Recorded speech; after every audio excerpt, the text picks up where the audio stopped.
4th and 4 for Sun Valley coming out of the timeout. They are going for it in plus territory on this, their first offensive series of the game. Man in motion, Brady Turriff drops back and overthrows the guy in motion there, Wyatt Lineberry. Couldn't get turned around to reel it in. Yeah, Lineberry got his head around a little bit late on this one. You see it here. He's just running basically to the sticks and turning. He gets his head around a little bit late. That ball's a little more up the field than he is expecting it to be, and there you see the incompletion. So a turnover on downs gives it back to the Warriors at their own 45-yard line. It was 3 and out the first time around for Weddington. Tyler Budge, the star quarterback and company. So on 1st and 10, second attempt offensively. Budge begins with a run. It's a handoff. Stingy defense for Sun Valley, but somehow impacted there. 5-yard gain for the back. Nick Diamond carrying the football there, the junior. Got a lot of playing time a season ago for the Warriors on that deep playoff run as just a sophomore. Yeah, he's one of those guys. You get him the football enough times, and he's going to create something big for you. He's one of those guys that they're definitely going to look to get plenty of opportunities. It's a fake give to Diamond. Budge takes it himself up the gut and will gain a few to make it 3rd and short, very manageable. That's something that head coach for Weddington, Andy Capone, says has been a new addition to Budge's game. He's been much better with his feet making plays. Yeah, and it's one of those things that they wanted to kind of wait. They didn't want to do too much of that early in the year to save him for this time of the year. 3rd and 3 for the Warriors. Fakes the handoff, goes to the outside, caught for the first down. And it's reeled in by Keenan Jackson, his second catch of the evening. Darren, I'm going to help you out. I hope we just recorded you saying reeled in by Keenan Jackson, because you're probably going to say that a lot tonight. That is going to be the guy that Budge likes to go to, especially when they need to move the chains. Another 1st and 10, man in motion. Double. They dump it back, and a reverse pass goes deep to Jackson, and it's in the end zone for 6. Ian McDermott on the starting end connects for 43 yards and the first touchdown of the night. You know, they call Ian McDermott, at least last year especially, they called him the quarterback of the defense. He just switched sides of the ball and went quarterback on us anyway, throwing a bomb for a touchdown.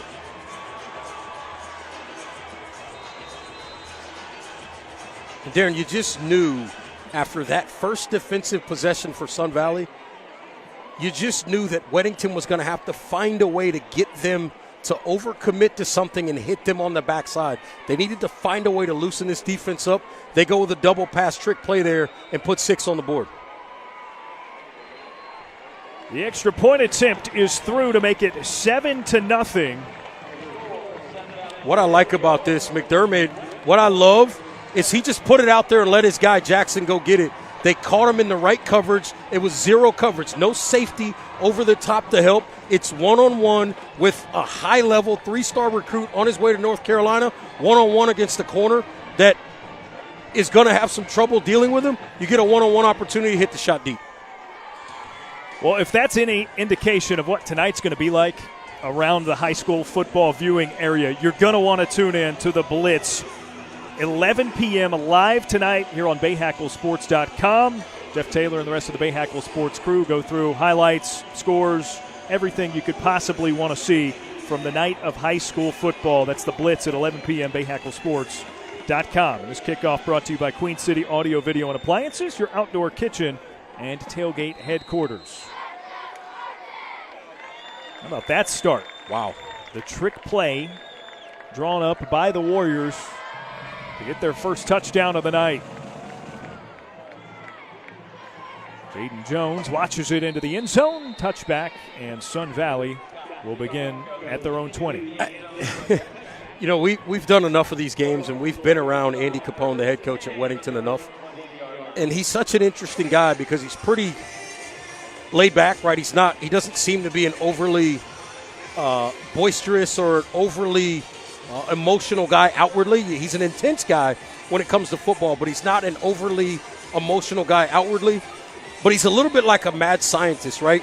He's one of those like sort of no frills, come right at you. I'm not going to show you anything except directly to you. And then he draws up something like that, and they hit a shot. That tells you he's just a mad scientist football player, was a high school quarterback, so he understands how all this works. High school quarterback at Sun Valley. Yes. For what it's I knew worth. you'd bring Some that in fun there. connections between these two coaching staffs we'll get into. Here's Turriff, the quarterback. Looks to his right, takes it his left, and gets a short gain. I call that my first attempt to tee you up on something. Right? To tee you up on how the turntable. That's it. Or the table turns. So Ryan Smith, head coach for Sun Valley, 3 years on staff with Capone and his brother. Yes. At Weddington. Smith's brother still on staff at Weddington. The three of them, Reggie, went back to back to back as Sun Valley quarterbacks. So 8 consecutive years of Sun Valley Spartan quarterback play is on each of these respective sidelines. How about that? Turriff out of the shotgun, gives to the back, who trips up and drops to a knee. That's DeBrian Coffey's first touch of the night. He and Cullen, who we saw earlier, will split the majority of the carries. I love DeBrian Coffey. I love his mindset, his mentality, physical runner, likes to look for contact. We'll talk about him much more throughout this ball game, but that's one of those guys to keep an eye on for sure. He exits. Brady Turriff over to the sideline, takes the play call back into the huddle for the Spartans on 3rd and long, about 13 to go here. And keep an eye on these guys up front. Number 1, number 6, and number 0. 1 and 6 are Aiden and Andrew Harris, the twins, and then number 0, TJ Davis. Coming off the edge in particular, Aiden and Aaron, you better get those guys blocked. Sun Valley calls a timeout, trying to avoid a delay of game there. That's their second timeout already. Remember, they burned a timeout trying to decide what they wanted to do leading up to that 4th down earlier in this first quarter. So Ryan Smith will get the Spartans on the same page. 3rd and 12 or 13. It's right between those two marks. And this is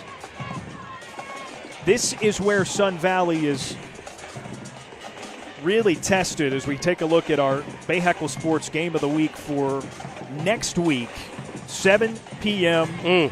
Friday. How about this? Two of the best teams, not only with Providence Day being one of the best teams in the state, these are two of the best high school teams in the country, Rabun Gap and Providence Day. Yeah, and the reason why you said country, that's very important. Rabun Gap plays in North Carolina at the private school level, but they're actually in the state of Georgia based on exactly where they sit, sort of on the state line. Really, really good football team down there. They've been doing it for a long time. And Providence Day, that team is loaded. About 10 or 11 high-level D1 recruits led by, as you mentioned, Jaden Davis and David Sanders. All right, so out of the timeout, Turriff whips it to his right, and it's out of bounds, incomplete. Good coverage by Weddington. That's Caleb Hill, the junior cornerback. I tell you what, Caleb Hill is another one to keep an eye on in this game. Number 2 right there in the black. I watch him on tape, and he jumps off the tape to me. His ability to play cornerback in phase, step for step, however he wants to play, whether he's playing catch technique, pure bump and run, or off coverage, handles it all really, really well and does an excellent job tracking the ball and knocking the football away.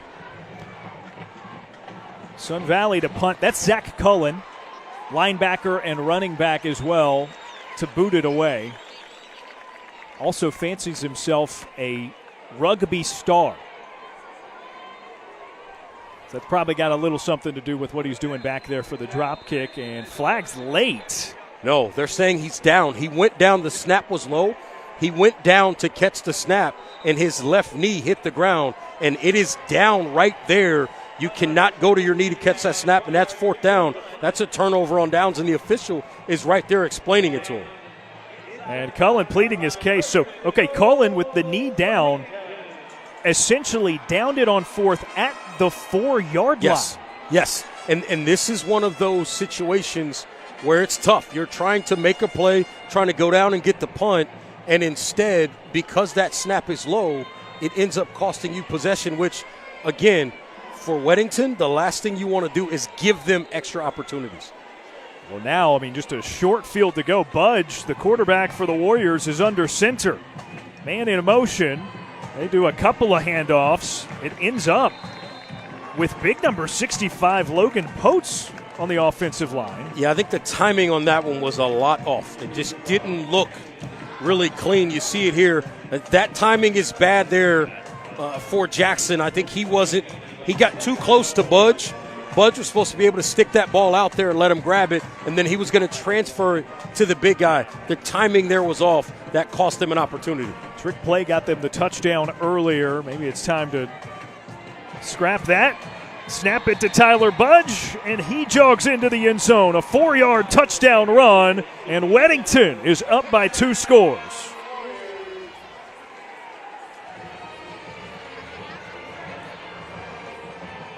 I mean, it's that easy when you're given a 4-yard field to play. Well, that, and it's a good job by Budge not panicking there. That was a poor snap. He had to go get it with his right hand up high and bring that football down, and immediately realized, I need to just step over lines and get in the end zone here. Steps over, gets 6.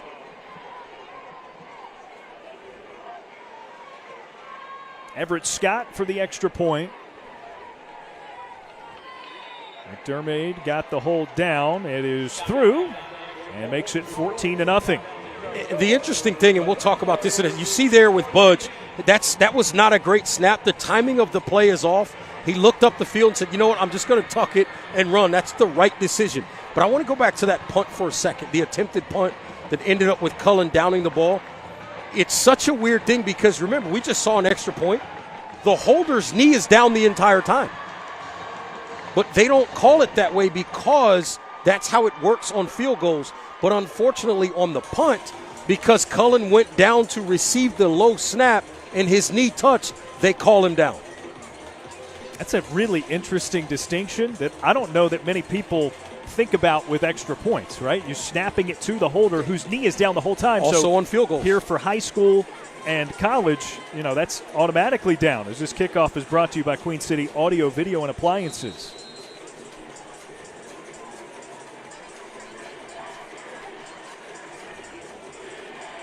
Scott to kick it away. Jaden Jones is the deep man, number 11 in white for Sun Valley. This time it bounces to Jones, a hop just in front of the goal line, and it's returnable. Gets a good lead block, cuts up inside, and is dragged down to the ground, courtesy of Stellan Schilder. I don't think people really realize that's a great play by Schilder because of his patience. Because if he gets out of his lane at all, and he's not sitting right there in that lane to make that tackle, that's a touchdown.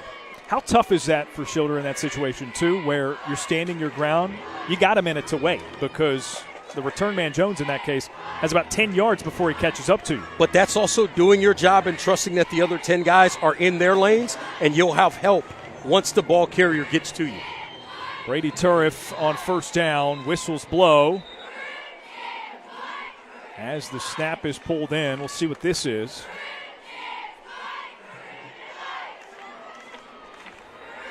Sun Valley offensively, Reg, has just seemed a little discombobulated. I'm not quite sure what this call is.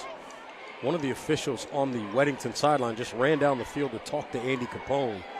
Not sure if this is a sideline warning or anything. Capone is not happy about it. He doesn't appear to be anyway. Not quite sure what it. We didn't really get an explanation there, but yeah, no flags came out, so no penalty, but some sort of housekeeping issue.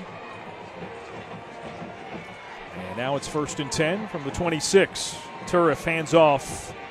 Cullen goes nowhere. Wow. Well, there's an adjustment there. And remember I talked about this 3-man front from Weddington?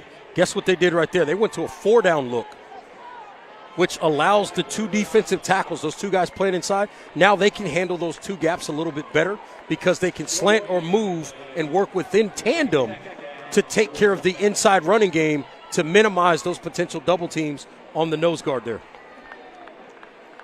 It's a really, really nice, interesting adjustment made early in this game defensively by Weddington.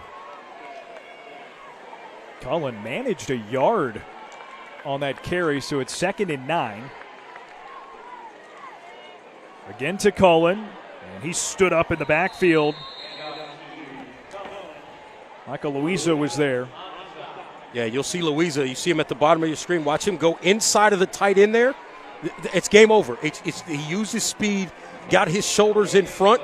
That's game over. He's going to make that play in the backfield every time. If you allow that kind of penetration by a defensive end, outside linebacker type against the tight end, and the tackle is blocking down, which means he's going away from that defensive end, you're going to have problems getting that running game to work all night. No gain. It'll be 3rd and 9 for Sun Valley. Nearing the end of the first quarter, 2-score lead already for the hosting Warriors. Turif to throw.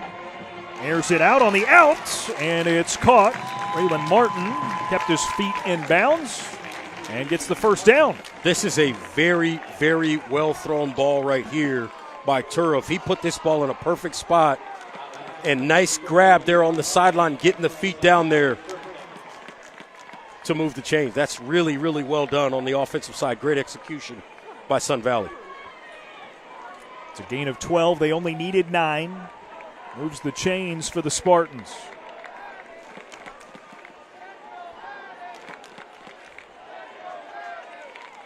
The play fake. Quick dump down low to Andrew Duty, the tight end. He's tackled immediately as we're now under a minute to play in the first quarter. And I like this concept, right? Quick throws to the edge. Don't allow this pass rush to really get started because they can create a lot of problems. I like that from the game plan standpoint by Sun Valley early in this game. There's a gain of 3, so now 2nd and 7.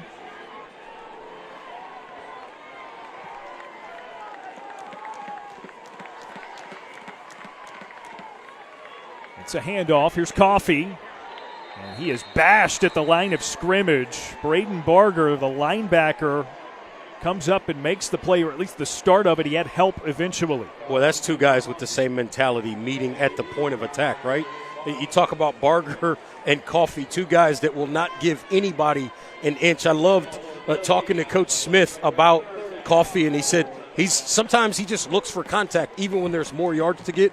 I said, Coach, he gives me Leroy Horde vibes. He goes, what do you mean, Leroy Horde? I said, Leroy Horde used to say, if you need 1 yard, I'll get you 3. If you need 3 yards, I'll get you 3. And if you need 5 yards, I'll get you 3. Into the first quarter, 14-0, Weddington with the lead. Here's they host Sun Valley.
One quarter in the books at our Bayhackle Sports Game of the Week. 7-0 Sun Valley, down a couple of scores already to the Warriors of Weddington, who were beneficiaries of a botched play on a punt that gave them the football at the 4-yard line on the most recent score. Brady Turif is the quarterback on third down for Sun Valley, airs it out deep, and it drops incomplete. He was looking for Jaden Jones. They had man coverage out there, and he took the shot one-on-one. It's a really nice throw. Good defense on the backside to knock that ball away.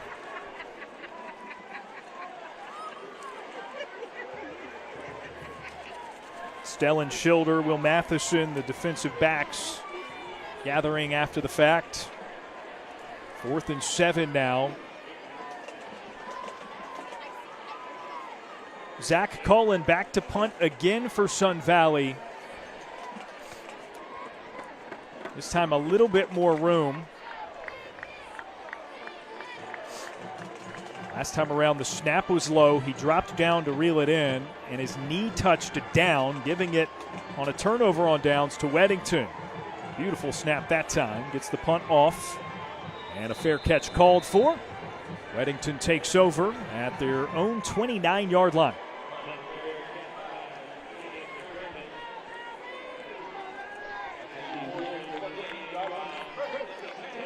A reminder of just what's at stake tonight in this contest. Sun Valley currently tops in the conference. Of course, that's with both teams, they and Weddington, having 1-0 records.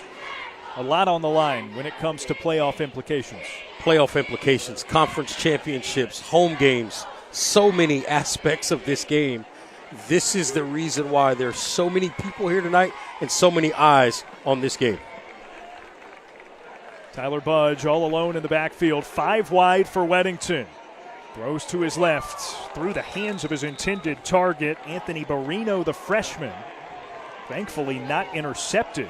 Yeah, that's exactly right. You said it. See the late movement of the defensive front there, trying to confuse this offensive line. Budge a little bit behind Barino right there, and that ball falls incomplete, mercifully, if you're Weddington. Unfortunately, if you're Sun Valley. 2nd and 10. Budge tried the screen to Barino, but an offensive lineman got in the way. And now it's 3rd and 10. Yeah, they're trying to get Barino the football. He's one of those young guys that's really provided a spark for this football team this year. They're trying to give him some touches and get him out in space and see if he can't create an explosive play, because that's what he's been known to do. Budge on 3rd and 10. Looks like he might have seen something in the defense.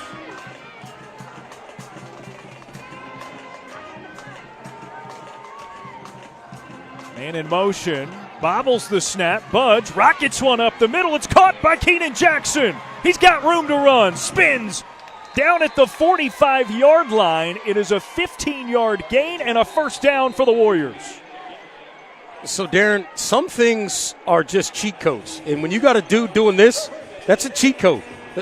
Bad snap, late snap, timing's off in the backfield, all kinds of things. Just throw it to 11 and let him figure it out. And the answer is we move the chains with a first down. 3rd catch of the night for the North Carolina Tar Heels commit. Remember when I said you might want to put on a loop reeled in by Keenan Jackson? Here we go. 11 minutes until halftime. They go screen to Jackson this time. It was a little late getting there, allowing some time for Duty to wrap him up. It's actually a really, really good defensive play, because if Jackson's able to catch that clean with no defender on his back, he's got plenty of room. He's got 3 linemen out in front. If he can break that tackle or get through that tackle right there, he's got 15, 20 yards out in front of him. Instead, it's a gain of 2, 2nd and 8 for Weddington. But that tells me that's already the 3rd screen we've seen in this game. There's something they see on tape with Sun Valley and how fast they pursue that they want to make them pay by using screens in the offense tonight. This time it's a handoff. And a lean forward past the line of scrimmage. First carry of the night for Brady Ritter, the senior running back. He gains a couple. And looks like it'll be 3rd and 5 after 3 yards on the carry.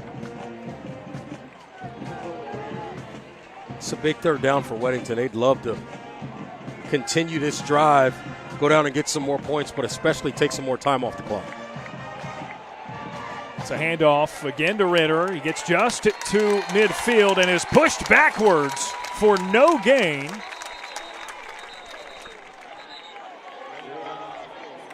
And Ritter might have lost possession. Sun Valley thought they came away with a fumble. No indication yet, though.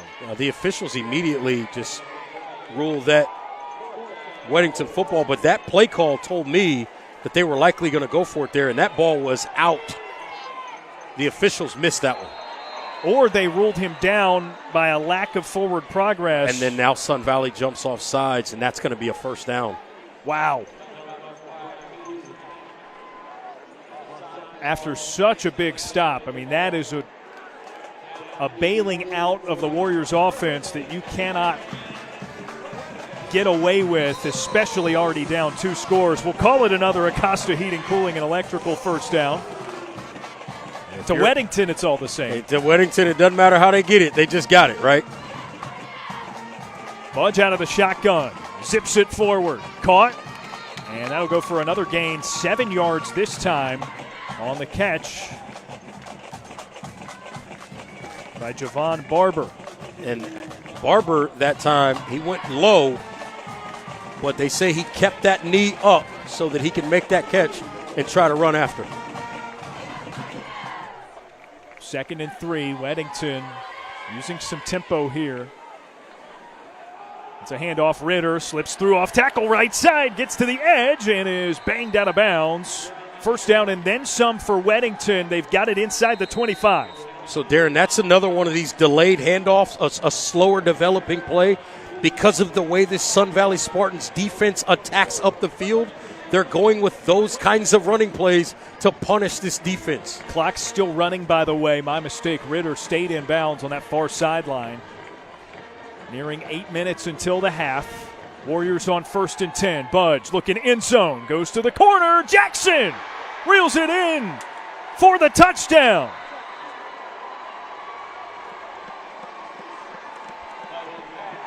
Second catch for 6 of the night for Keenan Jackson, this time from 24 yards out. Yeah, hey, let me give a little bit of advice. You cannot play this guy one-on-one. Jaden Jones is about as good as it gets at that corner in terms of what Sun Valley has to play against Keenan Jackson one-on-one. That is not the answer to the riddle so far we've seen tonight. If they see one-on-one coverage with Keenan Jackson, they're going to throw it up to him every time, and he's made all the plays so far tonight. Now a 20-0 lead for the Warriors. Everett Scott on for his 3rd extra point of the evening. Low lying. Hammered, but through the uprights to make it 21-0. Weddington with the advantage at home on our Bayhackle Sports Game of the Week.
Second quarter, 7:55 until the half, 21-0.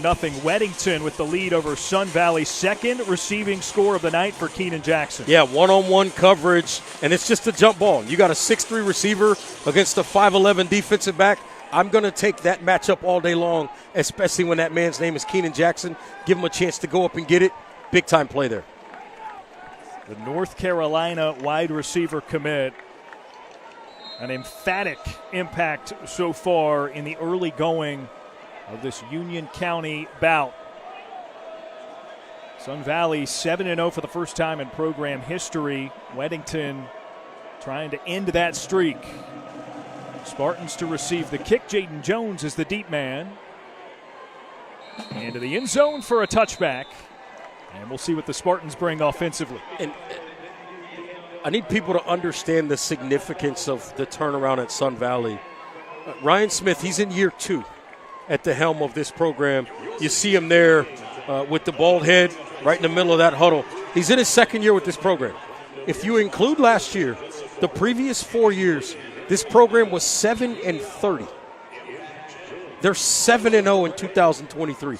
That is a remarkable turnaround that I think cannot go unnoticed. Regardless of what the score is in this football game, that's all irrelevant. The fact that this is a 7-0 football team after going 7-30 the last 4 years tells you what type of job Coach Smith has done. Brady Turriff on first down, hands off to DeBrian Coffey, nothing there. No gain. It'll be 2nd and 10 from the 20. So, yeah, to your point, 7 wins this season alone.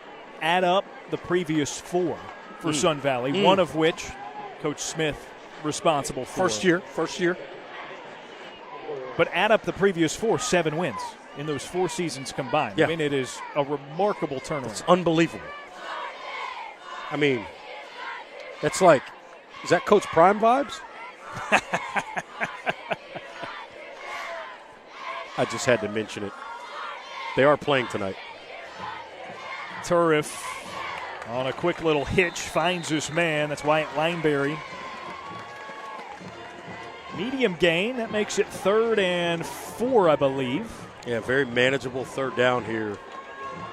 Well, the spot makes it 3rd and 3. So a gain of 7 there. And Sun Valley with its shortest 3rd down of the night. They are 2 for 5 so far.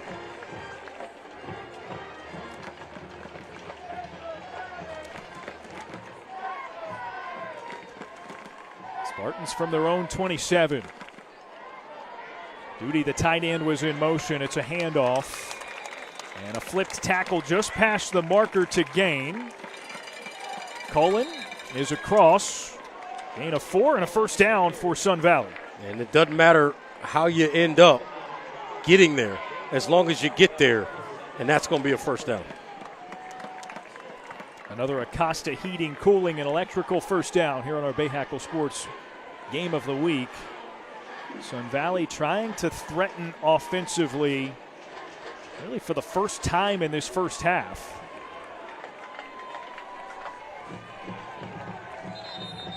And whistles, Reggie. Caleb Hill, number 2 in black, was being instructed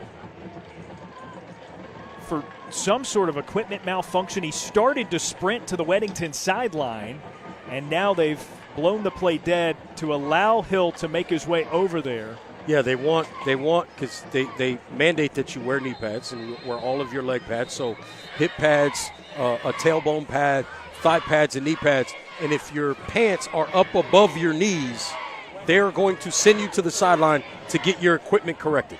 Well, Sam Neely was the player who thought he was coming in to replace Hill. And then when the whistles blew that Andy Capone wanted a timeout for Weddington, he sort of shrugged and heads back to the sideline with the rest of his team. A big lead for Weddington early on as we are under 6 minutes until halftime.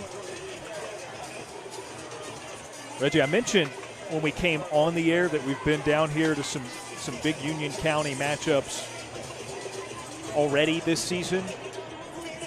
They care about football here. Man, this is a packed house. There is not an empty seat.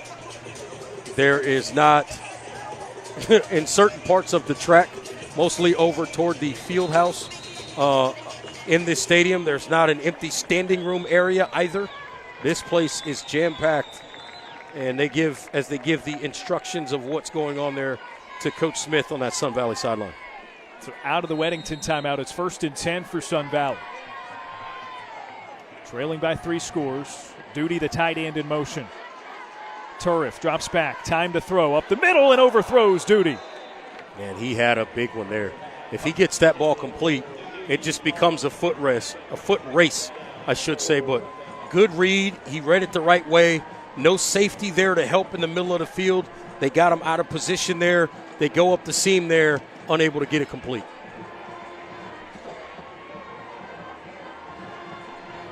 So now Sun Valley with a 2nd and 10 as a little bit of rain starts to sprinkle down.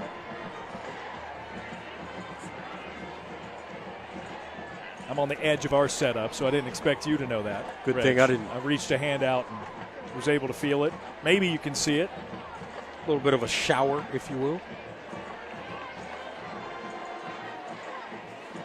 Turf on 2nd and 10 to throw. Airs it out, looking for Braylon Martin, and it's out of bounds, incomplete. Here come flags. Now, this is going to be interesting. I guess they're going to go pass interference here, but the ball was actually caught out of bounds. So we'll see. That is against the defense. This was Stellan Schilder on the coverage. It's a good throw. One-on-one coverage. Unfortunately, though, it took the receiver out of it. He caught that ball 4 yards out of bounds. And if I'm Coach Capone, I'd be screaming, that's an uncatchable ball. You got to pick that one up. Instead, they're walking it up the field, and the new spot for 1st and 10 is at the 46 for Sun Valley. Turf again drops back. Keeps it lower lying this time for Martin, who got tripped up. Yeah, a lot of contact there. Sun Valley looking for a pass interference call. No flag forthcoming. It's good read, good strong throw. Got 2 guys on the ground. One of which was the intended receiver. Yeah, I think he and Caleb Hill just got tangled up mid-route.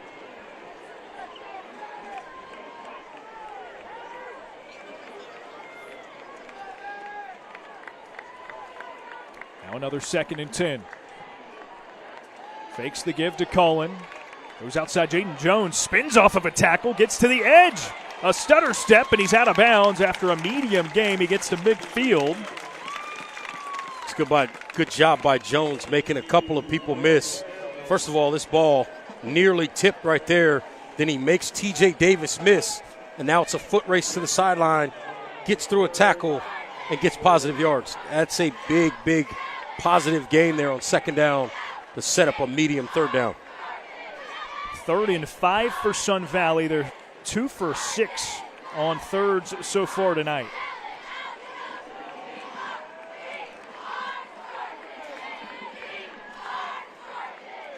Turriff drops back, looks to his left, and overthrows his man. The ball was tipped several times over there.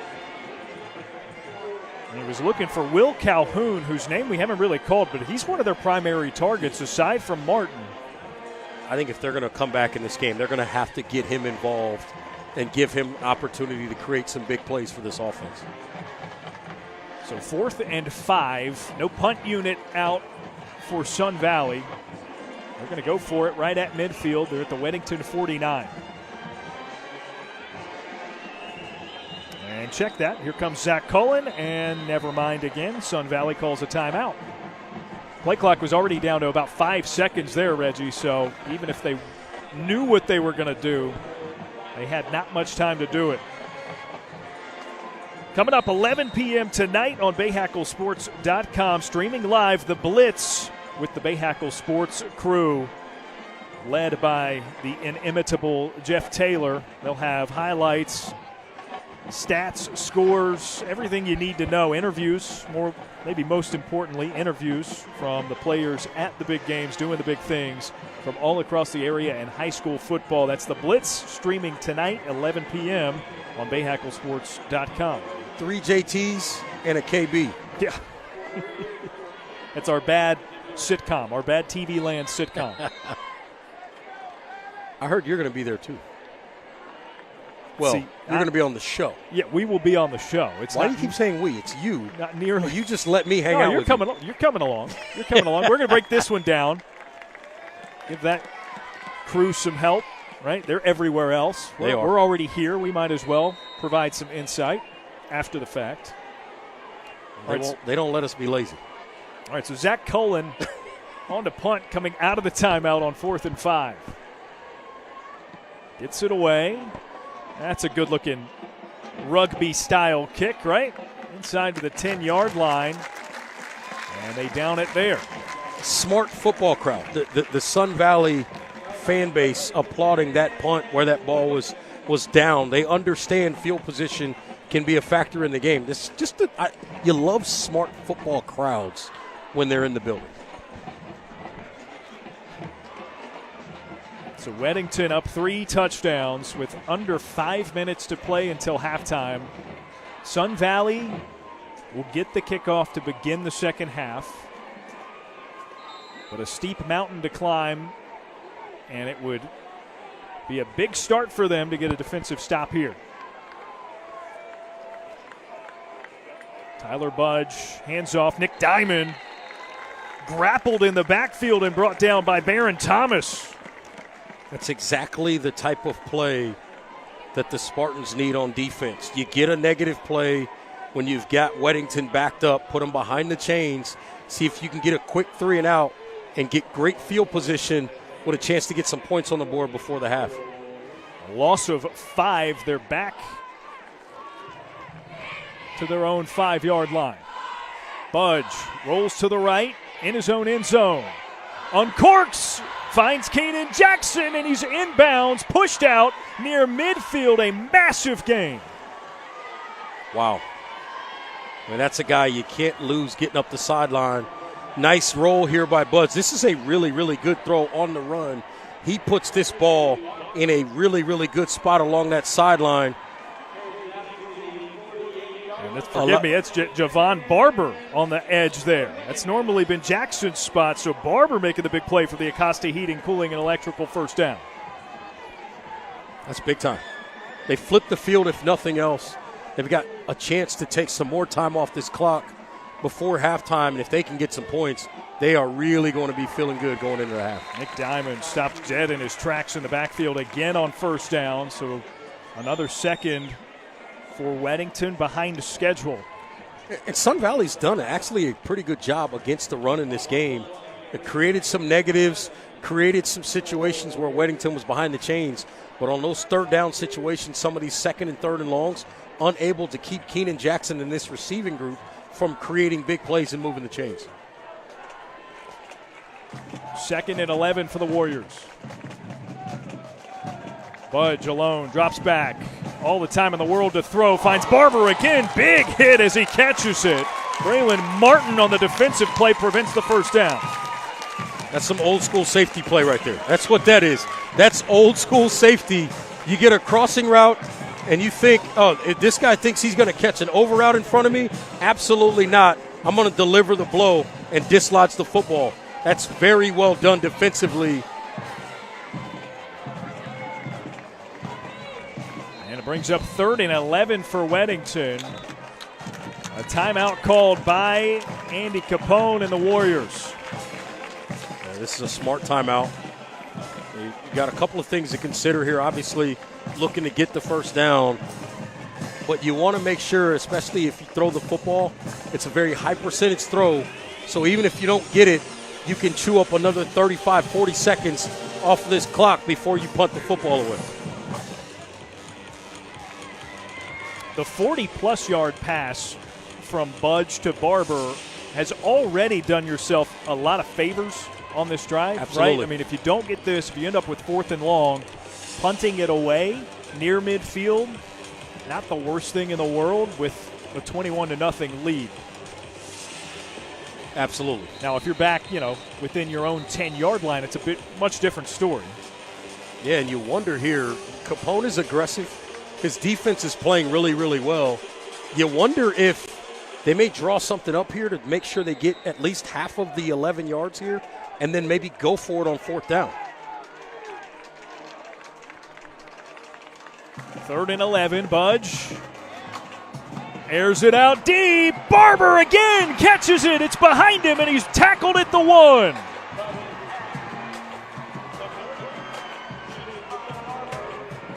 Darren, this is basically a single read. Like, Budge has the entire field to operate with, but he's looking for this throw the entire time.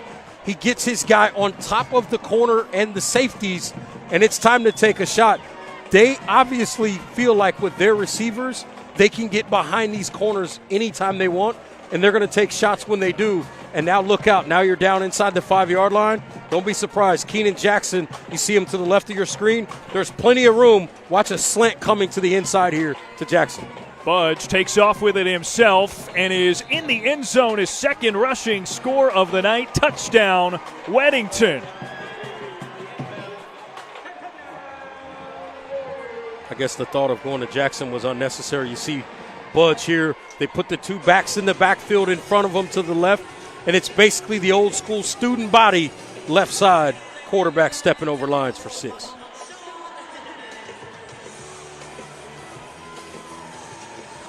Not quite the Philadelphia Eagles tush push, but something a little bit like it.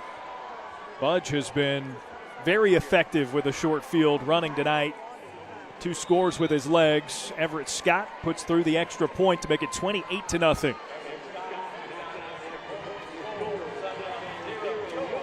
This is absolutely not what we expected coming into this ball game. You thought that this Sun Valley football team would be certainly more in this ball game. They've already given up 3 times what they normally give up in a football game.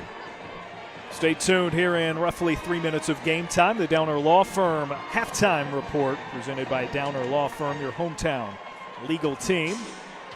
Some features from the aforementioned Bayhackle Sports crew wrapped up into that halftime report. Compelling stuff you certainly don't want to miss.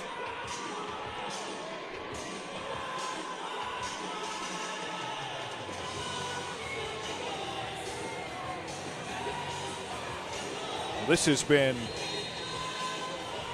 near clinical for Weddington so far. Yeah, you had the nice start by Sun Valley on the defensive end where they started with the forced 3 and out right away. And after that, they've had a lot of problems slowing down this Weddington offense. And that does not help. Momentum matters.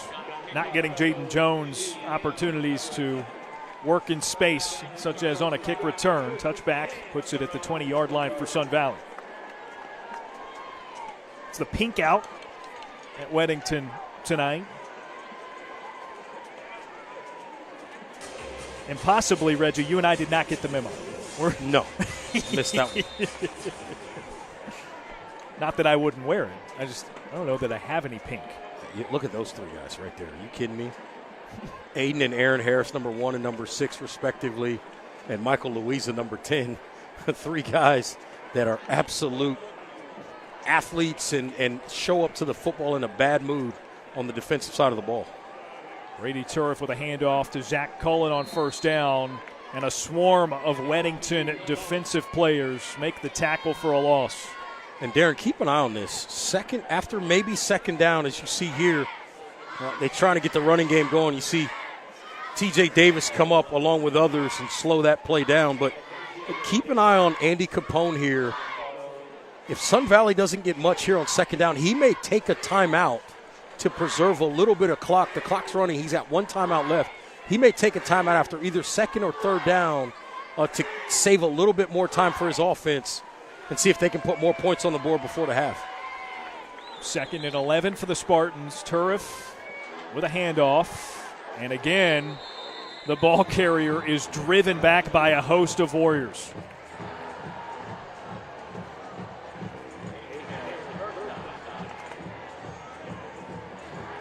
Drew Harris, Gannon Anthony, the first 2 there, numbers 1 and 4.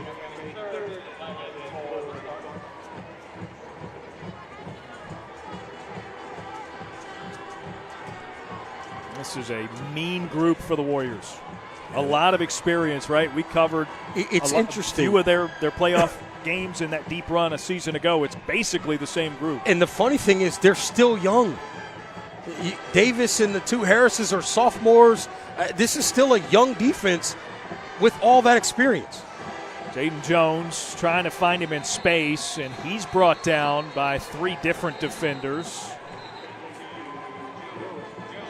And Andy Capone goes timeout. And you wondered, I mentioned that he may do that there to try to get this football back with some time left for his offense. They get the minimal play there, right? They create the negative play, and he immediately calls timeout so that his offense can get another opportunity to put points on the board. Sam Neely first to the tackle. And when your defense, Reggie, can make quick stops like that, it makes situations like this possible. The best coaching jobs are those that can really manipulate these situations. Too, I'm reminded of when we were at West Charlotte, what Sam Griner did closing into the half in those, what you refer to as the Belichick minutes, the last 4 minutes of the first half, first 4 minutes of the second half. Absolutely. That middle 8, you got to win that, especially if the game is close. Oftentimes that middle 8 can decide it. Right here in this situation, again, we saw it in the first quarter.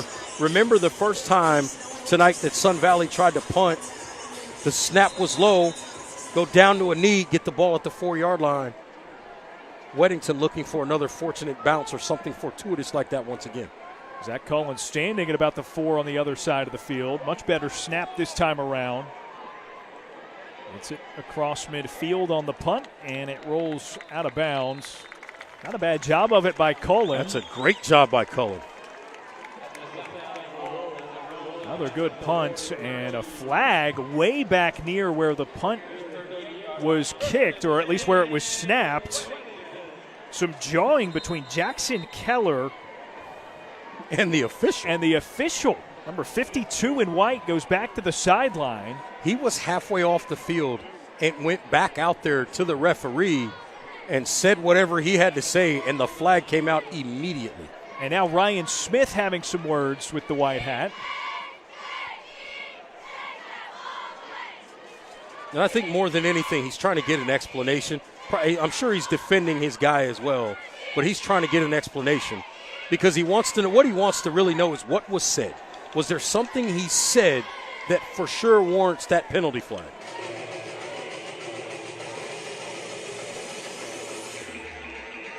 I'm not sure, Reggie. What, did you see anything that it could have? I mean, I only saw the aftermath with the player coming back. Maybe he felt like he got held or grabbed or something. I'm not quite sure. But that flag, whatever he said, I don't know what he said. Now, I can't be sure what it was. But whatever it was, it elicited an immediate flag from the referee.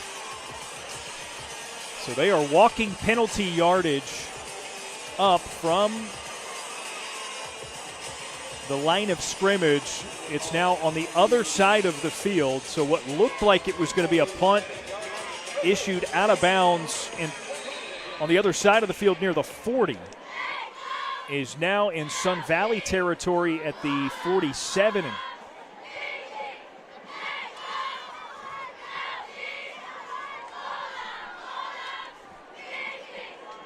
Sun Valley likely going to go with a big zone here to keep everything in front of them. Tyler Budge drops back, looking to go deep again. Goes up the middle. Finds an open Keenan Jackson, who barrels through a man at the 10-yard line. That's an excellent play call. What they did is, on the backside, they ran Javon Barber up the field on a post route. That took all of the deep defenders, the safeties, and a corner with him, and then they bring Jackson underneath on a little over route, and he's wide open. Budge from the 10. Rockets another up the middle. Diving catch. Touchdown, Weddington. Trevor Clark, the senior, pulls it in. This throw right here is excellent. I want people to understand. Watch where the ball placement is. Low and away. Go get it between those safeties. Let my guy be the only one that can make a play on it. Touchdown, Weddington. That's a big-time throw there by Budge.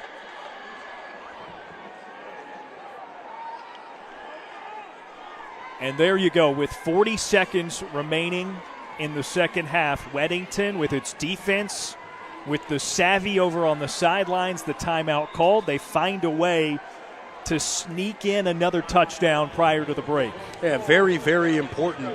Anytime you can put points on the board, especially in the first half, you got to continue to do that. And Coach Smith right now, absolutely frustrated with his group, and he's got something to say to the officials as well right now.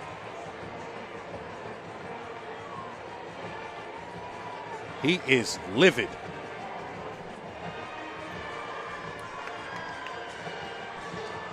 That's now 21 points for Weddington in the second quarter alone. They lead it 35-0. And he's not done. I mean, he is all over these officials right now, down around the 20-yard line. He is giving the side judge an absolute earful. Not quite sure exactly what he's talking about, but he is not happy.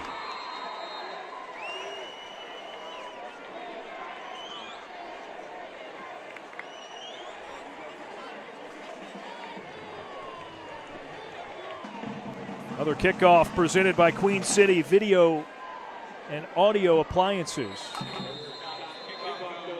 Everett Scott back into the end zone for another touchback. All right, so now Sun Valley with 40 seconds remaining. Weddington does have a timeout left.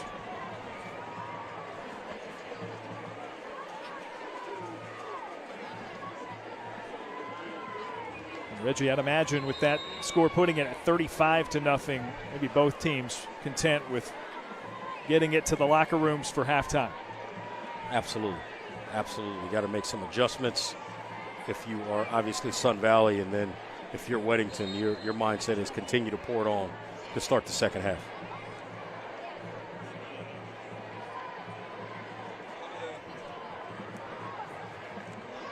O'Neal there should be all it requires to get it to zeros.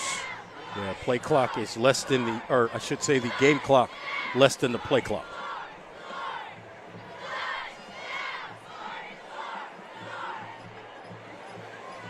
And we're waiting around for some reason. The officials making sure to keep both teams close as we're now 5 seconds until halftime.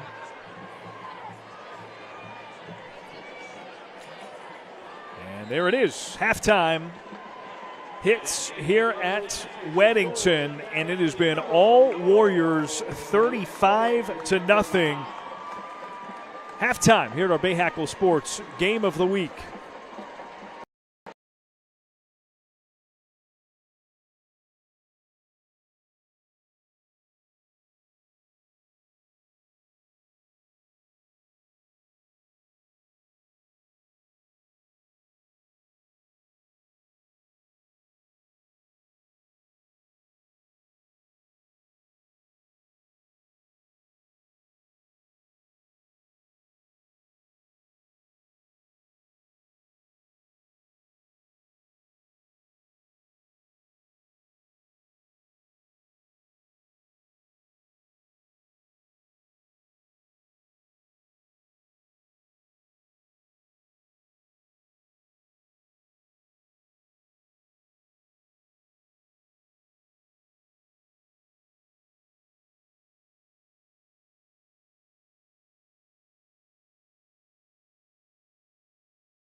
Halftime at our Bayhackle Sports Game of the Week. Tonight's halftime report is brought to you by Charlotte's hometown legal team. If you're injured, call the Downer Law Firm. Downer Law Firm. Halftime report begins with a special story from our Bayhackle Sports crew. Jack Taylor reporting from East Meck. If you're a racing fan, you're going to like this one. Mornings in the gym, 2-a-day practices, moving around constantly. This may sound like the life of a high school athlete, but it also describes the weekly schedule of two Eagles assistant coaches who spend Friday nights under the lights and their weekends on pit road. So I am a tire changer. Oh, I'm a jack man. I'm with GMS, and I do the 43 truck. I'm with GMS Racing. 38 car with Joe Brown. And I'm on the 25 Xfinity, Brett Moffitt, and 84 Cup with Jimmy Johnson. Johnson was recruited out of college upon graduation, not to the gridiron, but instead to the oval, where his ability to switch directions on a dime comes in handy. Because of how we move and how fast and urgent we can get things done. And not only that, just the ability to adjust to certain situations on pit roads. If one person makes a mistake, it really messes up the whole stop. So it definitely translates from football to pit crew. He was brought onto the coaching staff by a teammate at GMS Racing, Alpha Lamine, a veteran jackman and fellow former college athlete, a defensive-oriented coach who fits into the role of captain on the pit crew well. Before my stops, I'm looking at everybody, communicating, making sure everything's going good, because when something goes wrong, the first person to look at is Jackman. But he is a coach first and foremost. One is a passion, one is a paycheck. Both coaches want to open their players' eyes to what is out there. These kids in high school, people think, oh, I got to go play college football, or I got to go do this, I got to do this. Well, you can actually go to a local NASCAR team and tell them, hey, can you teach me? And come out there to a practice, and they'll let you come out there to a practice. I mean, somebody could see me on pit road and be like, hey, I want to be that guy. Reporting in Charlotte, Jack Taylor, Bayhackle Sports. Still halftime, 35-0. Weddington up big against Sun Valley. The Downer Law Firm halftime report continues when we return.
At the break of our Bayhackle Sports Game of the Week, the Downer Law Firm halftime report continues. This time, another Bayhackle Sports team member, Kelly Bartik, also visiting East Mac to visit with the girls' tennis team.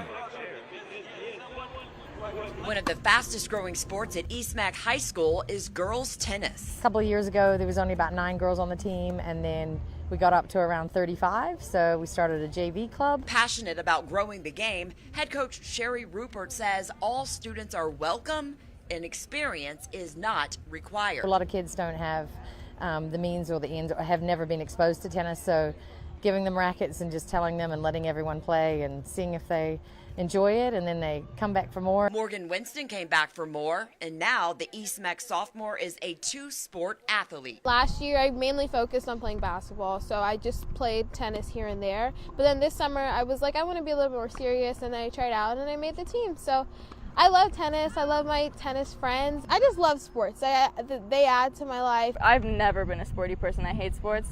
Well, I hated sports, I guess. Grape Packard is starting to love the game of tennis, and the sophomore has come a long way. I mean, I couldn't hit the ball in last year, and it was but now I have improved a lot, and I've gotten so that I can actually play whoever. I mean, I'll still lose, but I can play whoever and not cry. So, it's a win. They literally couldn't hold a tennis racket. They had never picked one up. They didn't know the grip or how to hit it, and now they're out here, playing for fun with their friends, giggling and laughing and keeping a rally going. And eventually winning matches.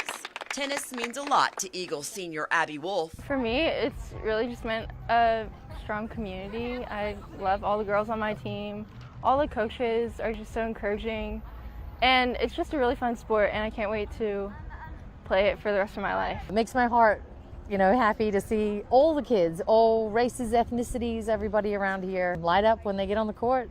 Makes us want to keep doing it and have more kids come out, so it's really fun. EAGLES, Eagles are the best! Woo! Kelly Bartik, Bayhackle Sports. It is homecoming at Weddington. They've got a lot to celebrate midway through, 35-0 over Sun Valley. The Downer Law Firm halftime report continues when we return on the Bayhackle Sports Game of the Week.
Welcome back to the Bayhackle Sports Game of the Week from Weddington High School and the Downer Law Firm Halftime Report. Tonight's Halftime Report brought to you by Charlotte's Hometown Legal Team. If you are injured, call the Downer Law Firm. Next up on our Downer Law Firm Halftime Report, we'll head over to our friends at Hopewell High School with a very important story from the Bayhackle Sports team. An ounce of prevention is worth a pound of cure. This is the phrase pushing Brandon Gentry and the Hopewell football team to lead the charge throughout the month of September and beyond. It's a tricky game because, as a football coach, you're trying to, you got to be tougher. You need to be harder and everything. But at the same time, I just think it's something like we all have to take CPR, and I think we all should have to take this as well, just to at least have the information. Because, like I say, I wasn't ready when that kid came up to me. And now I feel like I'm ready and I can send them whoever they need to talk to. Fonda Bryant is a 28-year survivor of suicide and the mother of a former college athlete. She says the stigma surrounding mental health is nowhere stronger than amongst athletes and black men. Black culture, we just do not talk about mental health, and what we do is pray about it. Don't claim it. Give it to God as a sign of weakness. Because of the stigma, that is why we're dealing with this. So I'm just glad that Hopewell, the football team, is saying, you know what, Miss Fonda, we're going to take a stand and let everybody know, and as student athletes, there's no shame in mental health. Hopewell quarterback E.J. Johnson made it his focus to be an advocate for mental health among his teammates. At the end of the day, we all human. We all have our failures, and we just got to get over it and just find a way how to get over it. Whether that's been finding some way with someone to talk to and just get your feelings out. Brian says suicide is a ripple effect, but so is prevention. While the partnership with Hopewell Athletics has trickled throughout their student body, she wants to see it continue throughout the district.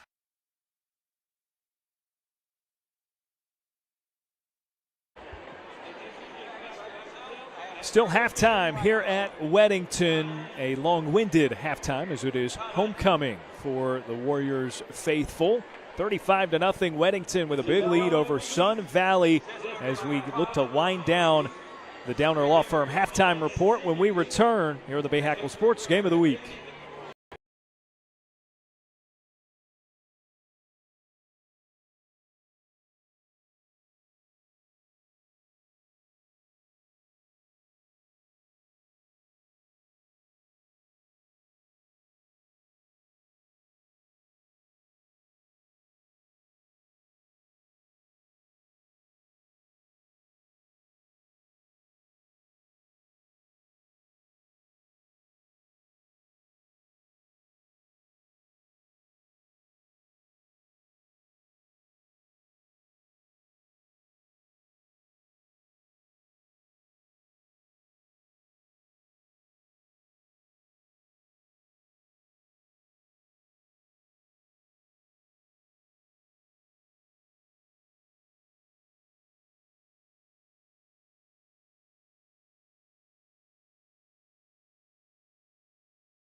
Back with you at the Bayhackle Sports Game of the Week.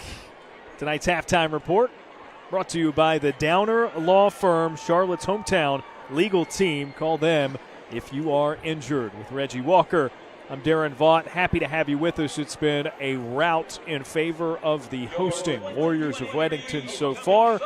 And look, this is what Weddington does, Reggie, right? Year in and year out, they are the contenders. Sun Valley, air quotes, new to the party as they are 7-0 for the first time in program history. Once again, it's a three-phase game for this football team. They're making plays on both sides of the ball as well as in special teams. And, look, you get a double pass to get this thing going. Keenan Jackson gets involved early and often, and this offense itself is off and running. Keenan Jackson from Ian McDermott on the 43-yard touchdown to get them started. Then they were gifted possession at the 4-yard line because of a kneel down to receive a low snap on a punt. Tyler Budge with his first rushing score of the night.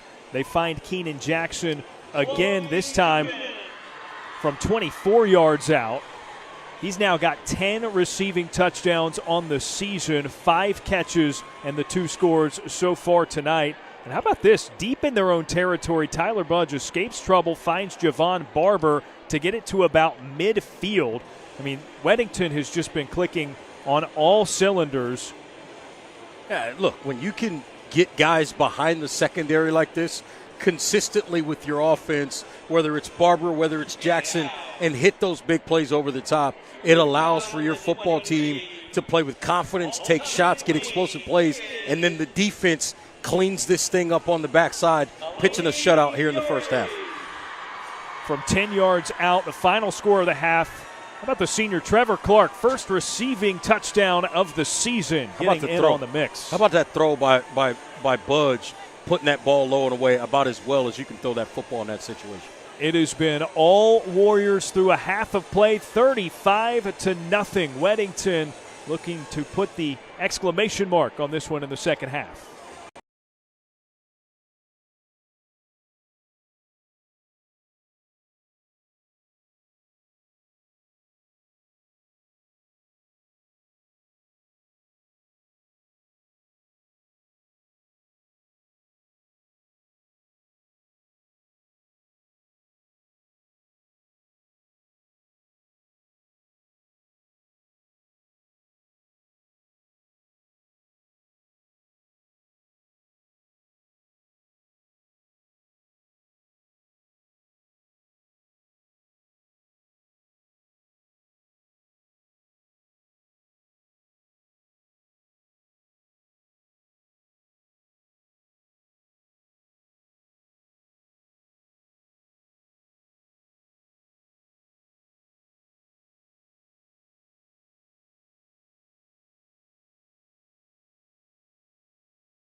Be sure to tune in, streaming live tonight at 11 p.m. on BayHackleSports.com.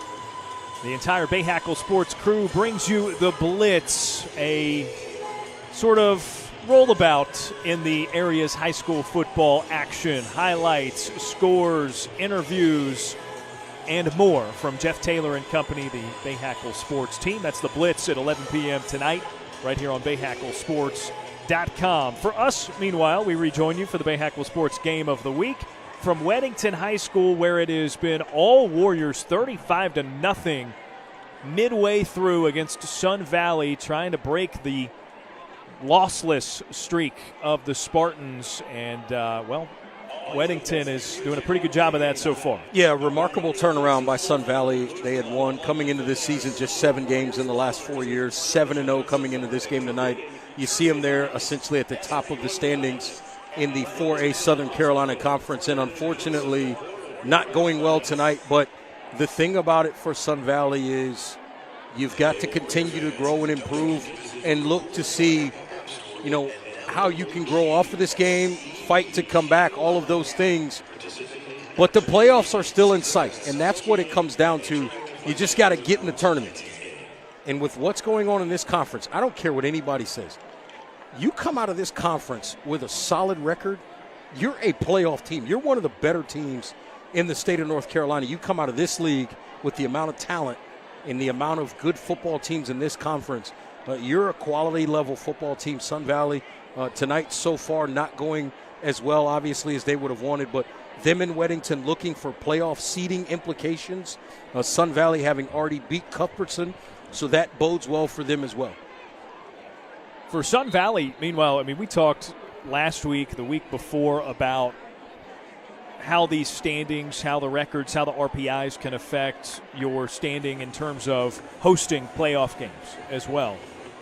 It's not the best case scenario, obviously, if you take a loss to Weddington in conference. But if you were to assume that Sun Valley is going to win all of its other games, you're still talking about hosting first, second, maybe potentially third right. round. Somebody upsets the right team, because remember, they've already beat Cuthbertson, so that's the other team in this conference. That's the closest team to them at the top of the standings in this conference. So from that standpoint, yes, you potentially drop this one to Weddington tonight, trailing 35-0 at the half, and then all of a sudden you look ahead to the rest of the season. You got a chance with just 2 games left to get a couple of big wins. Sun Valley will get the kick to open up the third quarter, trailing by 35. Everett Scott of Weddington boots it to the end zone for a touchback, so no chance for Jaden Jones or Zach Colin there for the Spartans. What's the starting point for Sun Valley? 35-point deficit is a steep mountain to climb. There's no such thing as a 35-point touchdown. No. Where do you begin? Move the chains. That's the sole conversation. Let's just try to move the chains, one series of downs at a time, get in the end zone, and then go from there. You got to take it one play at a time, because as you said, Darren, and I think that's spot on, you're not going to get it all back in one play. Brady Turriff, number 18 in white, is the 4-year starting quarterback for the Spartans. He's all alone in the backfield, 5 wide on the shotgun formation. Andrew Duty, the tight end, in motion. Pursuit, and Turriff is brought down from behind. Michael Louisa with the sack to begin the third quarter. Yeah, Louisa just coming off the edge. This 3-man front, and Louisa doing an excellent job getting that bend off the edge, getting home for the sack. He's up to now 4.5 sacks on the season. Big-time play for Weddington defensively to start this half, immediately seizing the momentum. Loss of 9, so it's back to the 11-yard line, 2nd and 19. More 5 wide, empty backfield for the Spartans. Almost picked off, and it drops incomplete. That would have been 6 easily for Braden Barger. Yeah, he read that all the way. They get the trip set, and it's a quick throw to that screen because the numbers are there. Great job jumping that screen, and it would have been the shortest pick 6 probably of his career ever playing football, right? At any age, at any level, 3 yards, 2 steps. That would have been an easy one. Still 3rd and 19. Sun Valley 2 of 8 on 3rd downs in the first half. It has just been a very difficult day for Sun Valley on offense all night long. Turif goes deep with it, and it drops near midfield, incomplete, thrown into double coverage there. Trying to find Jaden Jones. Yeah, I think they're just looking for an opportunity, maybe get a pass interference or create something. Unable to get it. And now time to punt the football, and your punter's going to be likely standing inside his own end zone. Zach Cullen, who helped out Weddington on the first punt attempt of the night for Sun Valley, went down to get a low snap and knelt down to the ground, downing it at the 4-yard line. Needless to say, you don't need to do that in your own end zone. It's the kick away. It's a bounce at midfield and is returnable. Inside the 40-yard line, good starting field position for Weddington after Anthony Barino, the freshman, is on the return. That's a nice tackle. You better get Barino on the ground in a hurry. If he gets going, he is a difficult one to get down on the ground when he's out in space. Flag is down near the point of the tackle.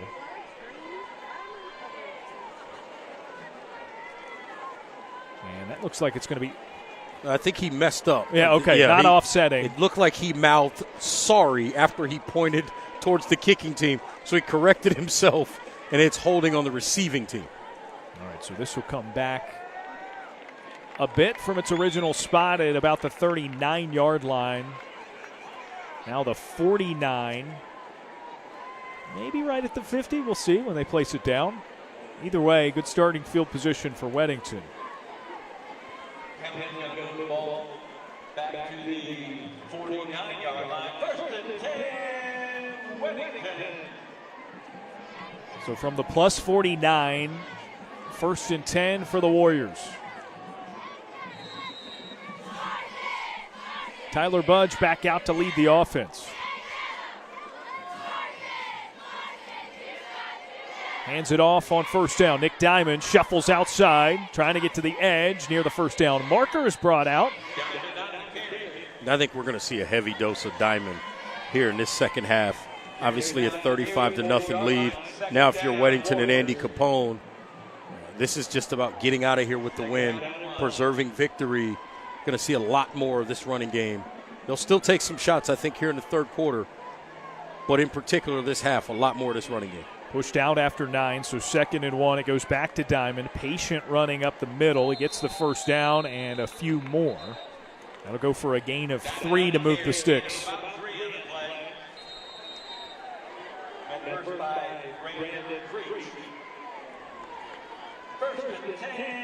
It's an Acosta Heating, Cooling, and Electrical first down. A household name for quality and trust. Keeps the drive going for Weddington. Now from the 37. Diamond again. Can't shake tacklers in the backfield. He's brought down for a loss of a couple.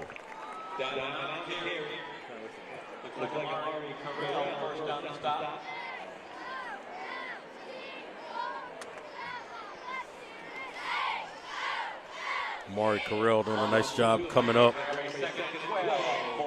making that play behind the line of scrimmage, and Weddington again behind the chains, which is not something we've actually said a lot in this ballgame tonight. Certainly not, and when they have been, they've gotten more than what they needed. Absolutely. A couple of long passes to Keenan Jackson for third down conversions. Here's a handoff to Barino. Look at Barino just explode through that hole. He is lightning quick. Watch how quickly he hits this play. Look at that. That is how you maximize the carry. Get that football and immediately get north and south and go. And this young man, he's provided them a big-time spark. He's just a freshman. This is the perfect opportunity, nursing a big lead, to get him extra opportunities to carry the football and gain experience. Just a freshman, 3rd and 4. They'll go to Barino on the screen. Looked like he might have been thinking about throwing it, and loses a few yards as he's dragged out of bounds. And he did everything he could to stay in bounds there. They were able to push him out of bounds. But that's just the small awareness things already as a freshman that he's aware and trying to handle the right way. R.J. Oakley with the tackle. The one to push the ball carrier out of bounds. This is sort of no man's land for Weddington. That's why they're going for it here. Yeah, 4th and 8. You're not going to get anything out of a field goal. It's likely too far. And then punting the football, you're not going to get much field position. Budge. It's a good block from Barino. Drifting to his left, throws right, and he's picked off. Braylon Martin off to the races. Budge, the only player to beat, catches up with him, and they push him out of bounds. But Sun Valley's got something cooking. And Budge has got to understand, right here, he's moving to his left. Just eat it. Just eat the football instead. Tries to make a throw and get aggressive. And there goes Braylon down the sideline, creating a big play. The only thing he didn't do was finish it in the end zone. Just the 6th interception of the season for Tyler Budge. And now it's at the 9-yard line on the other side of the field. Sun Valley trying to get on the scoreboard for the first time tonight.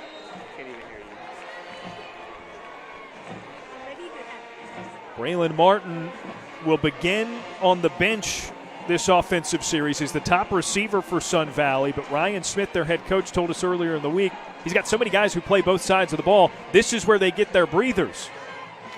Turriff with a handoff, stopped dead in his tracks, maybe even for a loss back to the 10.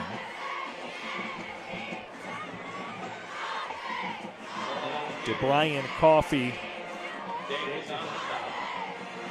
unable to get anywhere. And it is a loss of 1, so 2nd and goal from the 10.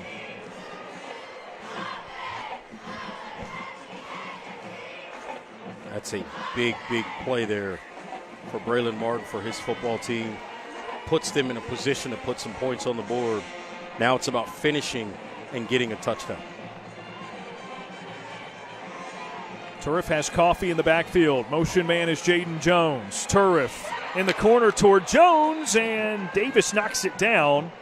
Laid out for it. Thought he might have had a chance to pull it in for another interception. Yeah, I tell you what, this was an interesting play because I thought actually on that particular play, it looked to me from our vantage point up here, it looked like that Sun Valley got away with one because I thought Blackman may have left a little bit early from that tight end spot. Obviously no call there. Great defensive play on the backside. And a timeout called by Sun Valley. Play clock was already under 15 seconds, and the team was still huddled up near the sideline. This is a 3rd and goal from the 10-yard line. We'll step aside for just a moment. Big play when we return for Sun Valley at our Bay Hackle Sports Game of the Week.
Sun Valley trying to get on the scoreboard for the first time tonight at our Bay Hackle Sports Game of the Week. They've got 3rd and goal from the 10-yard line. An interception by Braylon Martin, and the return all the way down to the 9 is what began this drive. Turf with Zach Cullen as the back with him. He drops back, looking to pass. Goes to Andrew Duty, the tight end. A stiff arm, not enough to get him to the end zone. He's down at the 3-yard line. Yeah, but that's going to come back. I think that's going to be an ineligible man downfield on Christian Oates. Yep, there it is. Yeah, the umpire threw that flag standing in the end zone right next to Oates, the offensive lineman.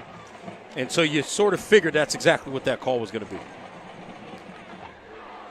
That's tough for the Spartans, Reggie, because, I mean, you have to imagine 4th and goal from the 3. Pretty good odds. Yeah. This moves it back to the 15-yard line, and it remains 3rd and goal. That is a tough penalty. It's bad timing, right? There's never good timing for penalties, but even that one hurts.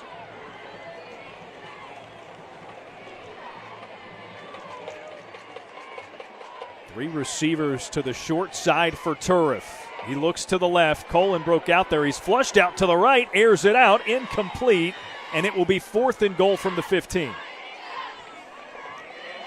See, now this defensive front, Aiden Harris, Aaron Harris, they're just teeing off right now, going after the quarterback.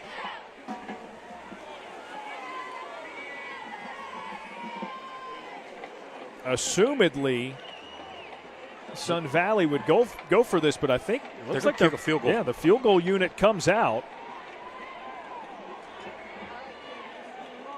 And look at the holder. Look at the holder. Knee on the ground. There you go. As you pointed out so astutely earlier in the game. It's the one exception.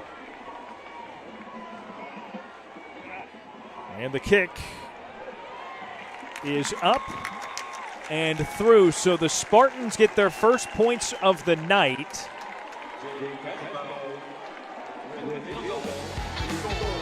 Tonight's Bayhackle Sports Game of the Week is brought to you by Queen City Audio, Video, and Appliances, your outdoor kitchen and tailgate headquarters. By Acosta Heating, Cooling, and Electrical, the household name for quality and trust. And by Charlotte's hometown legal team. If you are injured, call the Downer Law Firm.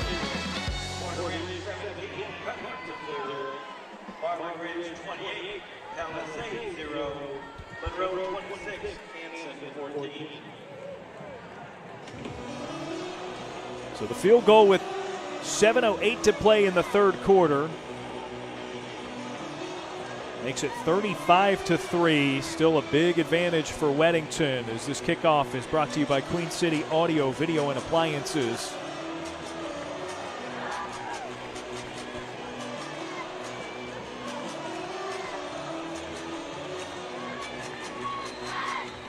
Jaden Crespo knocked it through the uprights just a moment ago. And he'll kick it away.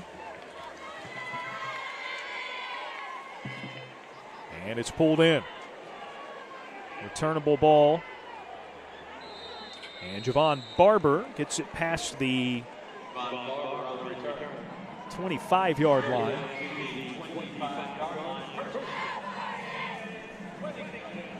Right now, if you're Sun Valley, right, you just got to stop on defense. Able to put some points on the board. Stay aggressive. Continue to look for opportunities.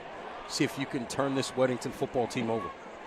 As a reminder, this is what we were looking at heading into tonight.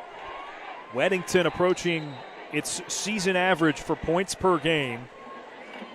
Sun Valley, unfortunately for the Spartans, not quite to that points allowed for Weddington on the right side. First play from scrimmage this time around for the Warriors is a handoff up the middle, and it'll go for 2 yards. 2nd and 8 on coming after the carry by Nick Diamond. And again, I think you'll see a much more concerted effort to run the football here in this second half by the Warriors. How about that extra push at the end for Nick Diamond? Turned a gain of what would have been 2 into 4 yards. Cuts across on the second carry in a row for Diamond. Gets a couple more. This will be 3rd and 4 for the Warriors. You got to think that at some point, and obviously they trust Tyler Budge. Yes, we just saw the interception, but they trust him to make good decisions with the football. He'll have opportunities on third down situations if they feel like they need to throw the ball to pick it up. 4 to gain for Weddington. Budge has all the time in the world. He's got space after he rolls to the left and runs out of bounds to get the first down. Gain of about 7 moves the chains for the Warriors. Yeah, that's the right decision. That's a good job by Budge. Nothing there, scans the entire field, checks every single one of his reads, understands there's plenty of room to run, and picks up the first down and gets out of bounds. The smartest thing being not taking an unnecessary hit to pick up another Acosta Heating, Cooling, and Electrical first down. I was wondering when you were going to pick me up on one of those. Doing the heavy lifting over here. I got your back, buddy. Here's Nick Diamond doing some heavy lifting of his own, dragging a couple of defenders 5 or 6 yards up the field. I'll pick you up on that. Normally, we don't have to pick each other up. We just talk on the phone in the car. Hands-free. Yeah, hands-free, of course. Safety first. Talk a lot on car rides, either to the same place for this game or wherever we're going for our others. You're the busiest guy in the business. See, I've been telling people that's you. And I think you're about to pass the baton to me. I'm trying. You are busy during the winter in basketball, but I think I might top you this coming season. Yeah, oh yeah. By a mile. Penalty against the Warriors brings it all the way back. It's at the 32, 1st and 25 here. The key was they kept the first down, though. So they didn't lose the new set of downs. Budge on a play fake. Rips it over to the sideline. It's caught near the original line of scrimmage. So that's going to be a good gain of almost 20 yards on the play. And the first catch of the night for Christian Finnerty. You want to know why Tyler Budge is a Division I football recruit? Are you curious at all why he's going to Georgia Southern? That throw right there. He threw that football essentially from the left hash to the right sideline on an absolute rope. That is a very, very long throw. I don't think people realize how long that throw is and how difficult it is to make. He made it look easy. Tries to shuffle his way out of trouble and is eventually brought down for the tackle by Jaden Blackman. It's a good job. That's just really good defensively. Keeps the leverage outside, forces Budge back inside, and still makes the tackle. On 3rd and 3, it's Nick Diamond. Stopped briefly, bounces outside, and continues to labor downfield for a first down and then some. Another conversion for Weddington. They're now 2 of 3 on third downs in the second half. Yeah, good hesitation. He looked to the left, didn't see anything there, worked back to the right, and he's able to pick up the first down. Good vision. Nice job keeping the feet moving. Another Acosta Heating, Cooling, and Electrical first down. 1st and 10. They're at the 41-yard line of Sun Valley. Budge drops back, sidearms it to the sideline, and it's intercepted. Jaden Jones gets to the middle of the field where he's grabbed and brought down. Second pick of the second half for Sun Valley, and they're in plus territory. I talked about Jones earlier and how he stays in phase and does a really good job in coverage. He was right there step for step with the receiver. Receiver starts coming, turns to come back to the football. He continues to go back to the football as well, goes further than the receiver and picks that ball off. Again, you got to stay aggressive if you're Sun Valley. All of a sudden, got a little bit of momentum on their side. Still trailing 35-3, but you get the pick that set up the field goal. Now you get another pick. Can you go down and get 7 points?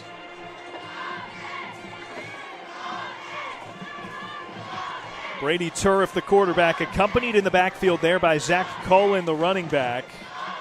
Here comes Andrew Duty, the tight end, who was in on every play of that defensive drive. Turf back to pass, goes up the middle, finds Braylon Martin. It's a first down. And they're inside the 25. Great route by Braylon Martin, works over the middle. Just a little post route. Good throw. Makes a nice grab over the middle to move the chains. This kid has been really, really good all night tonight on both sides of the football. gets a big one there for his team on that first down catch. 17 yards on the pitch and catch. Turriff now flushed out of the pocket. There comes a flag. He finds Zach Cullen a step back, gets away from a man, and he's dropped inside the 20. Yeah, I think this is going to be a hold on this offensive line on the backside there. Oh, yeah. There it was right behind Turriff as he tried to get out of the pocket. Just a little bit of a hold on the backside. That's going to bring this one all the way back.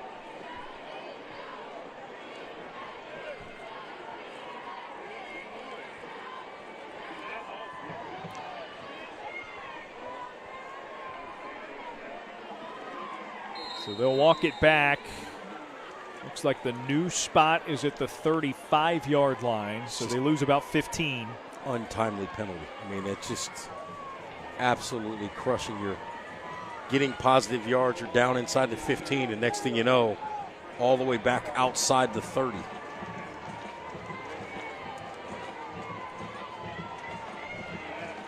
Turriff drops back. A lot of pressure. Has to float it up. It was tipped out of his hand and floats out of bounds, incomplete. Now it'll be 2nd and 20. He did good just to get out of the tackle box and then get this ball back to the line of scrimmage because he was in a world of trouble back there, and this pass rush was really bearing down on him. And upon second look, Reggie, that wasn't even tipped. It was just kind of he was getting rid of that football. Floated away. Good awareness to get outside that tackle box and then get the ball back to the line of scrimmage. Now on 2nd and 20. It's a block in the backfield, goes up the middle, finds Jaden Jones back to the initial line of scrimmage for 3rd down. Nice gain of 10. This is well done. Great job by Brian Coffey picking up the blitz on the backside to give Turriff time to get that football down the field.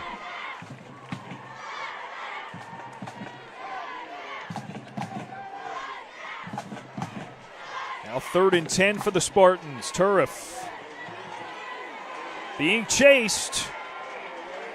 Gets rid of it, and it rolls out of bounds.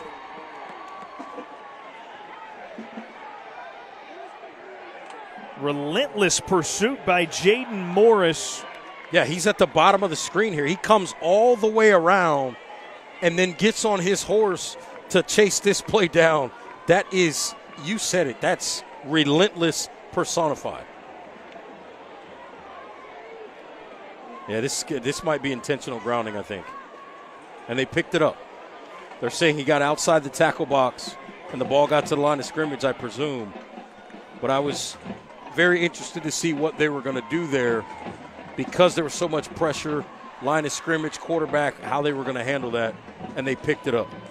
Reggie, this seems like a point in the game where Weddington can really tighten the clamps. We just mentioned a guy, Jaden Morris, who is not in on every snap defensively, fresh legs, able to get the spin move around the edge. Most of this Sun Valley team plays both sides of the football. Turriff on 4th and long. Goes up the middle, overthrows Braylon Martin. It was nearly picked off. And instead it drops incomplete. That's a turnover on downs. Gavin Schrader unable to pull it in, but that's to Weddington's benefit. Yeah, I think in that situation there was really nobody open. I mean, that's really how to personify what just happened on that last play. Nobody was open. Tried to make a play over the middle to Braylon Martin. He wasn't open either and nearly got it picked off. And back to what I was saying, I mean, is it not your read that a 32-point lead this late in the game favors Weddington? Aside from the obvious, they're up by 32 and time is against Sun Valley, but they've got this sort of depth that Sun Valley does not have because of so many players being heavily involved on both offense and defense. Tyler Budge, a handoff. It's Barino's football. Wow, first at the line, bounces to the outside, shakes a tackle from behind, and it's a gain of 15 and a first down. Well, this is a prime example. This is a freshman running back in there next to the backup quarterback who's now in the game as well. Yeah, Greg Fee, good correction. So all of a sudden, here comes the second wave of young players. And if you talk to Andy Capone, he'll tell you Greg Fee could start for anybody else in the county, potentially with his talent level, given the right situation, and he's the backup here. Gives to Barrino from the 40. He gets across midfield and is brought down. It's another 15 yards plus. That'll be 19 yards on the carry for the freshman. And this kid is just going to get better and better, and it's situations like this where you can get him additional reps. Might have gotten a little help from a hold right there, but you get some additional opportunities, and you get a chance to pick up some big plays and continue to develop as a young player. 1st and 10 from the 41. A stutter step and jolts up the middle. Medium gain this time. Somehow seems lackluster, but what a run there. 5 yards on the carry. Yeah, he's not the biggest guy, but his ability to change directions, make you miss in space, and then get north and south is what's going to make him an effective runner as he continues to grow and gain experience throughout his high school career. 2nd and 5. Fee keeps it himself this time. And he lunges ahead for the first down. That's a gain of 5 on the money. Nope, 6 according to the closer spot. And speaking about Fee, Darren, you and I were on the field before the game, and we got a chance to look at Fee up close. This kid is huge. This is not a small guy. He's got every bit of the 6'3", 6'4" frame, and he is not skinny. He is well built, picking up the Acosta Heating, Cooling, and Electrical first down there. Rolls out on the shotgun snap. Uncorks one to the sideline. It misses out of bounds. Incomplete. 2nd and 10. Ball at the 30-yard line still for Weddington. Yeah, Keenan Jackson was over there in that area. He took a little bit of extra time to get up, but he looks like he's okay. There you see Fee there. Look at this kid. He is put together. He is not a small guy. He's got size linked to him. He's got some athleticism as well. And I'll tell you what, watching him throw before the game, that ball comes off of his arm with some velocity as well. They go back to Barrino on 2nd and 10. He scoots outside, gets out of Oakley's way, and gains a few. Looks like the spot's going to have him at 5 more. Man, that is a deceiving 5-yard carry for Barrino to make it 3rd and 5 as we close in on the end of the 3rd quarter. And the rain starts to get a little bit heavier. We're at Weddington High School. Weddington up big, 32 points the deficit for Sun Valley as we enter the 4th quarter when we return.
A shower as we enter the 4th quarter on our Bayhackle Sports Game of the Week.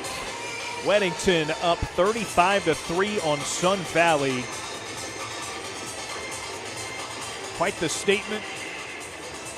3/4 of the way through this as Greg Fee, the backup quarterback, leads the offense with this rain pouring.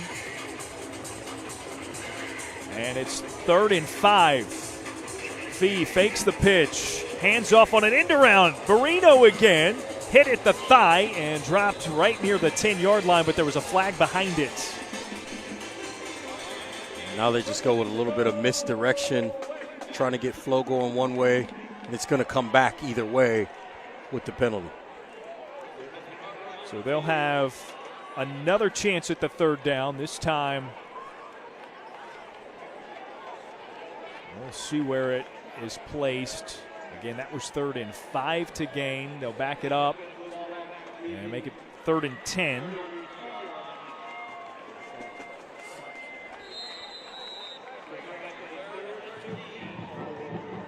This rain picking up a little bit. We didn't have much of a chance according to the forecast.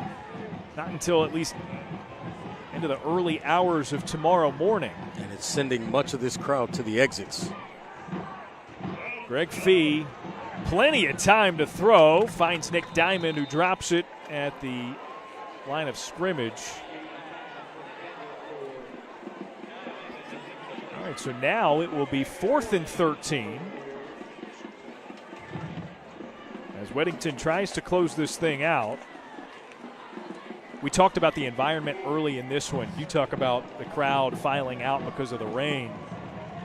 I mean, they would have been justified to leave sooner because of the score, as Fee again has a pass dropped right near the line to gain.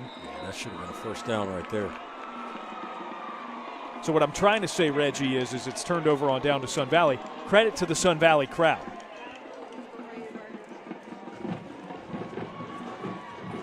And penalties on the offense declined. Spartans football.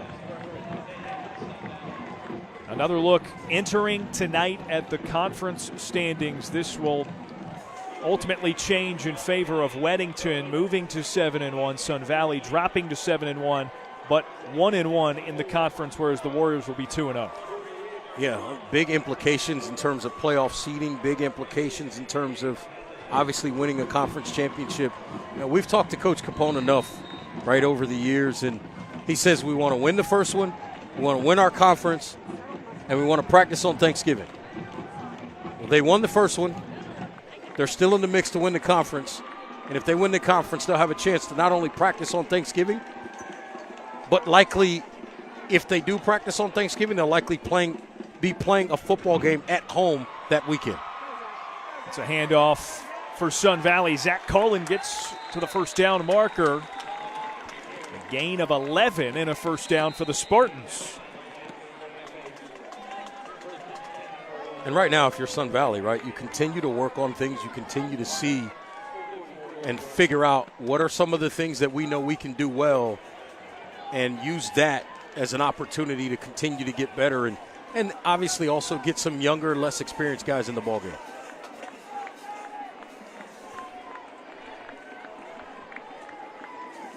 So the backup quarterback now in for Sun Valley as well. It's Noah Lineberry. Left-hander dials up his first pass of the night. Falls incomplete up the middle.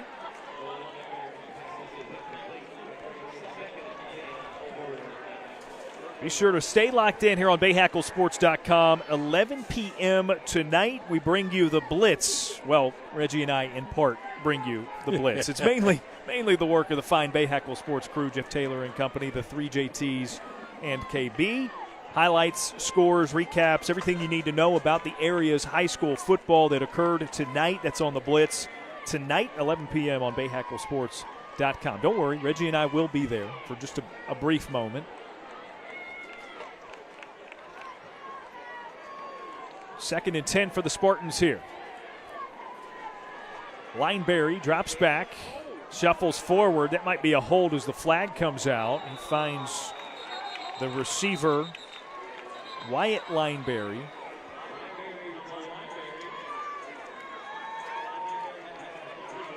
And a holding will negate the familial connection. It's a nice job here by Lineberry. Steps up in the pocket, steps around that hold, and then makes a nice throw right there on a rope to the sideline. It's good rep, just doesn't count. Backs it all the way up inside the 35. So the new line of scrimmage, the 34 of Sun Valley.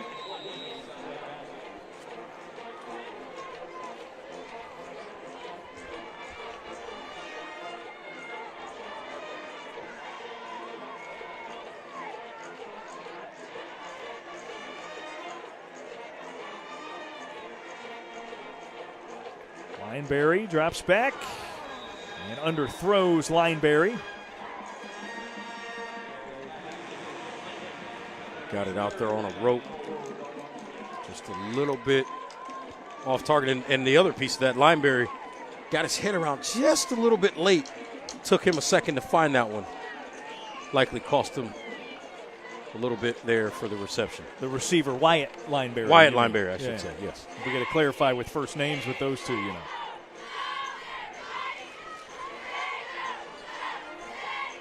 It's got to be pretty cool to catch a pass from your brother in a varsity game, right?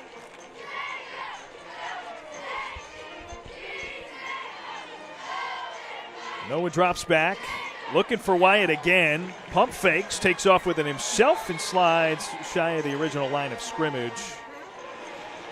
I'll tell you what, that slide looked real natural. Look at this, just good decision there, nothing there. And then look at him get down. Nice slide there. Could have been a penalty. You're not supposed to really be able to touch those quarterbacks. Once they go into that slide, the officials did not throw a flag there, but 4th and 12, 35-3 game.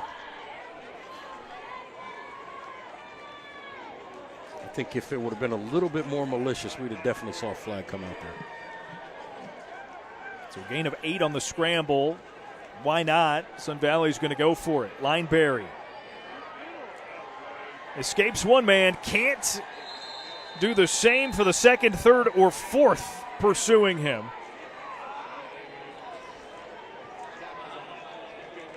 Yeah, this pass rush, just everybody, right? That pocket collapsed really, really fast and unable to get out of there. Just has to go ahead and eat the football and take the sack. Ethan Burko, number 56 in black, makes the play. At least the start of it. He had Lineberry by the ankles. Turns it over on downs to Weddington. You saw Andy Capone there in that huddle talking to those guys. He's still going to coach every single snap hard in this game because he understands that these are the kinds of reps that'll pay dividends for him next season as well. Greg Fee hands it off to Nick Diamond. Stutter steps his way up the middle, then gets shoved back into the backfield. R.J. Oakley and Caden Brown, the two. Forward motion had him for a gain of 1, though.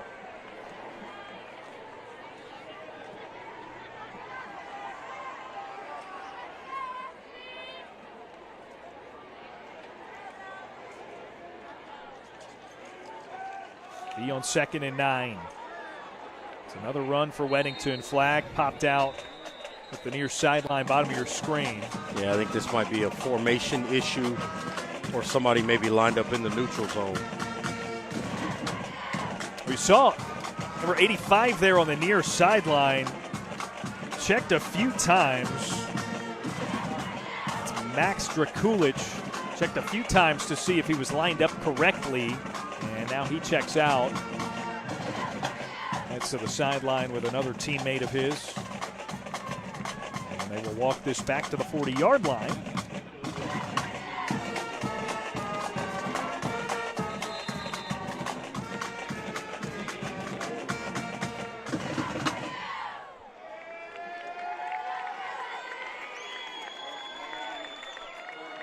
Fee back to pass. Overthrows the safety valve. He had Cardin Ingo there.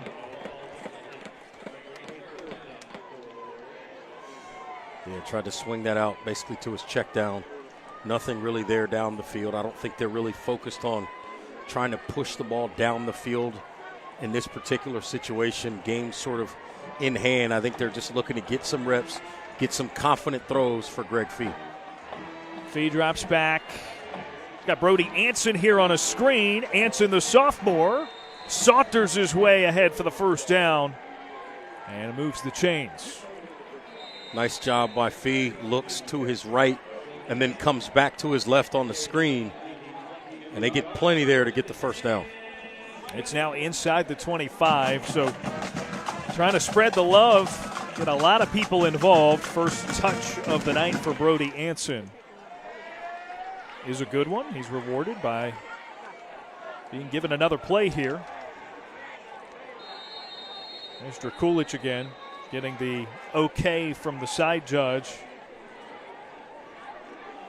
And now defense called for a penalty.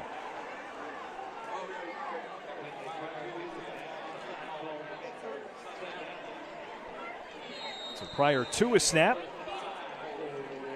he's another 5 yards down the field for Weddington. Now it's at the 17. Fee on the option, keeps it, tries to spin away from Duty and can't do so. A flag comes out late as there were a couple of others in white jerseys trying to get in on the party. Be interesting to see what the call is here. If it's on the defense, it's likely going to result, I should say, in the first down here.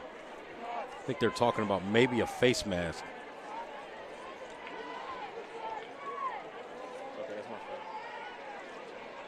That is, in fact, the case. A face mask.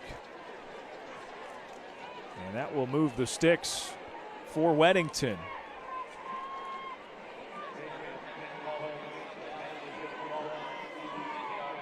So now the spot is the 10-yard line exactly for Weddington as the Warriors hustle back to the sideline.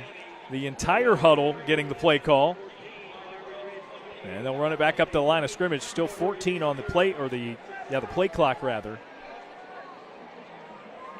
Fee out of the shotgun. Hands off. Anson again. Full head of steam. Stopped shy of the goal line.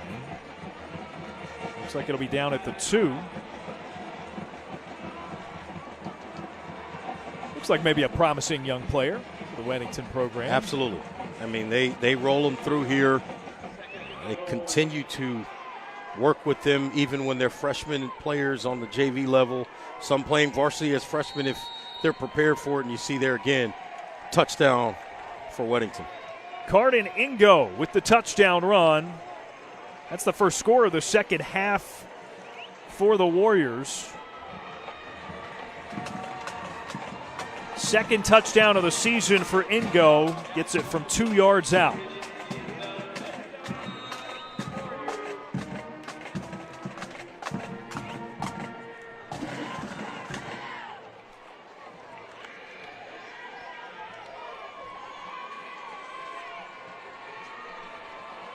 Everett Scott on for the extra point. Trevor Clark doing the holding now. He's the backup in that regard. Scott puts it through the uprights, and that makes it 42-3, a 39-point lead in the fourth quarter for Weddington. Warriors up big on our Bay Hackle Sports Game of the Week. Stay with us.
Bay Hackle Sports Game of the Week has 6 minutes, 50 seconds remaining in the fourth quarter. Weddington with a 2-yard rushing touchdown from Cardin Ingo to make it 42-3 following the point after, which was through. The kickoff brought to you by Queen City Audio, Video, and Appliances is returnable for Sun Valley. And good coverage by Weddington.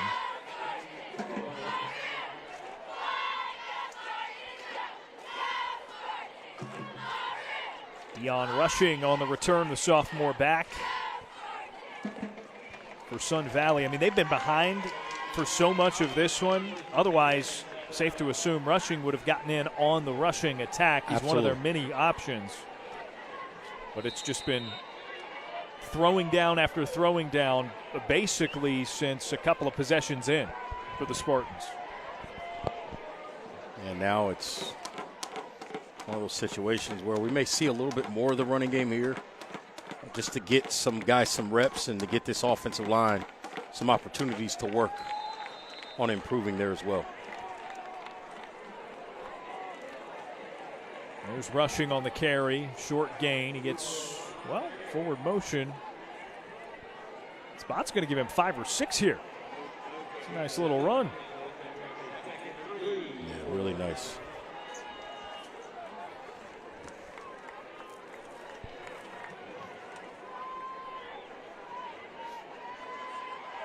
Second and 4 for the Spartans. Miscommunication. Nobody to hand it off to. Lineberry, the quarterback, takes off with it himself and gets positive yardage, maybe a yard there. Yeah, he went one way. Everybody else sort of went the other way. Not quite sure what the call was there or who went the incorrect way there, but nonetheless, he did a good job to find a way to get something out of it and not create a huge negative play there. Noah Lineberry, a sophomore, the backup quarterback, gives to fellow sophomore Rushing, who is blown up as he approaches the line of scrimmage. Big tackle for Ethan DeVore, another sophomore for Weddington, the linebacker. They just keep rolling them through. You think about a guy like Ethan DeVore, think about Aiden and Aaron Harris, think about TJ Davis, think about a guy like Barino, a freshman as well. Like, these young players at Weddington contribute early and then they lead later, obviously, in their high school careers.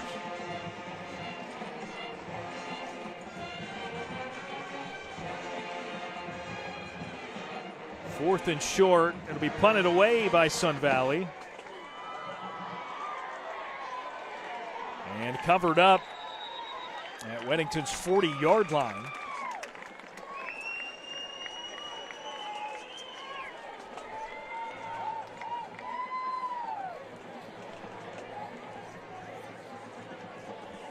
Again, be sure to tune in to the Blitz, 11 p.m., BayHackleSports.com. Reggie and I will make a brief appearance. We won't charge you.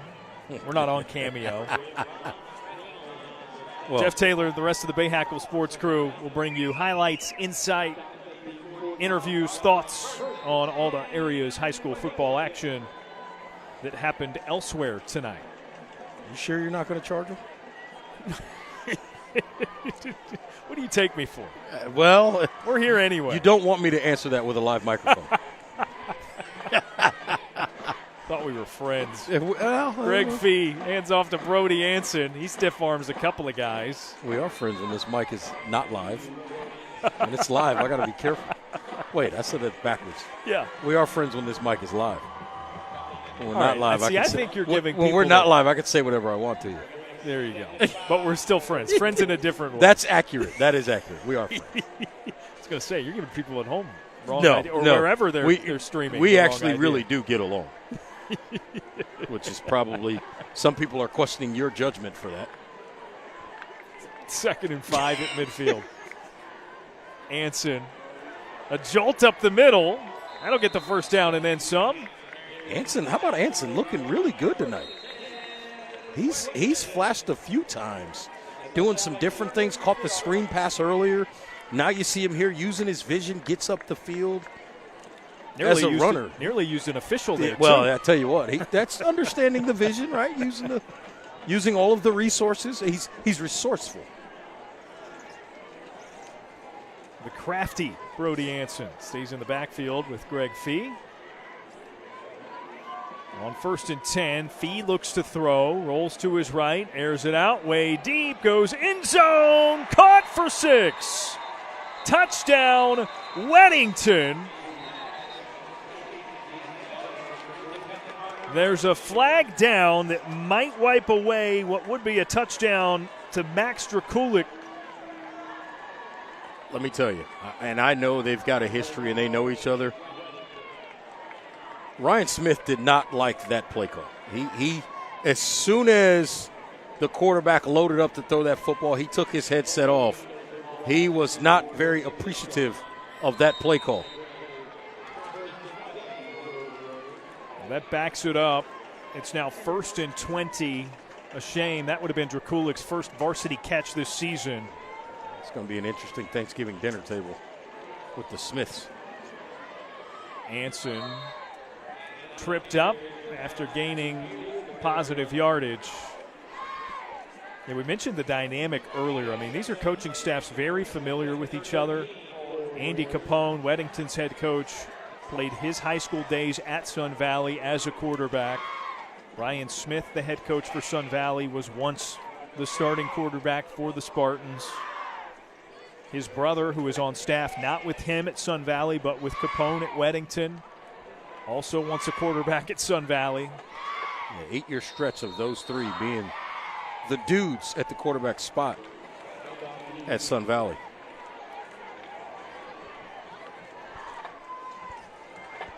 Now a 3rd and long for Weddington.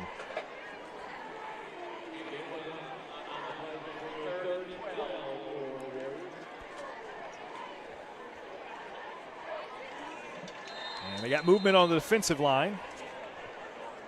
Make that a 3rd and 7 now.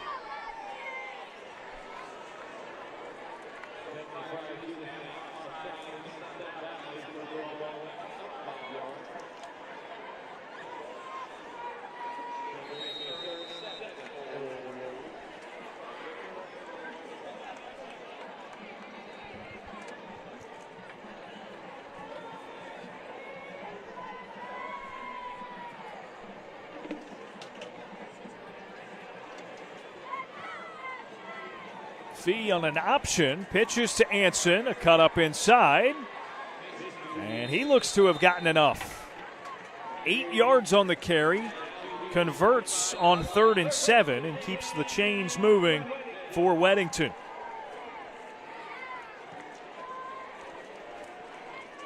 He's been really good tonight. He's gotten an opportunity to show that he can do some things with the football. He's been effective.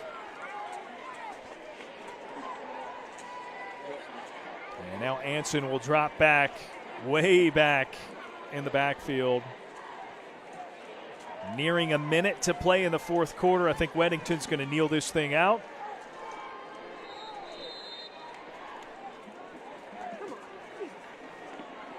They've got to do it one more time. They'll let the play clock get down under 40 seconds. Or I should say the game clock get down under 40 seconds, which will take it to obviously less than what a play clock can be. And they'll go ahead and snap it, take one more knee, and then let the clock run out.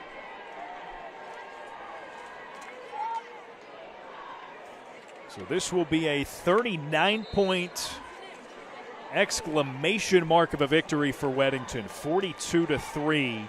They give Sun Valley its first loss of the season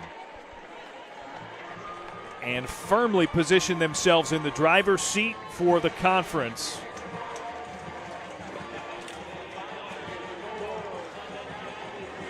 Warriors looked good tonight, Reg. They looked really good. All 3 phases, offense, defense. They were solid in special teams. Got the one great possession off of the special teams error from Sun Valley early in this game, and they never looked back. This is a complete team win, offense, defense, special teams, playmakers, however you lay it out, however you name it. Weddington did their job tonight and came away with the win. Always the hunted. The Warriors came out with a massive victory, 42-3 tonight. Man, we got a good one next week. Huh? What a week for us to be off. Providence Day hosting Raven Gap, a couple of the best teams in the country, not to mention the state of North Carolina. Be sure you tune in next Friday for that one. And then tonight, 11 p.m. sharp, BayHackleSports.com. The Blitz, all the action from the area's high school sports from the Bayhackle Sports crew. That's the Blitz at 11 p.m. BayHackleSports.com is the spot.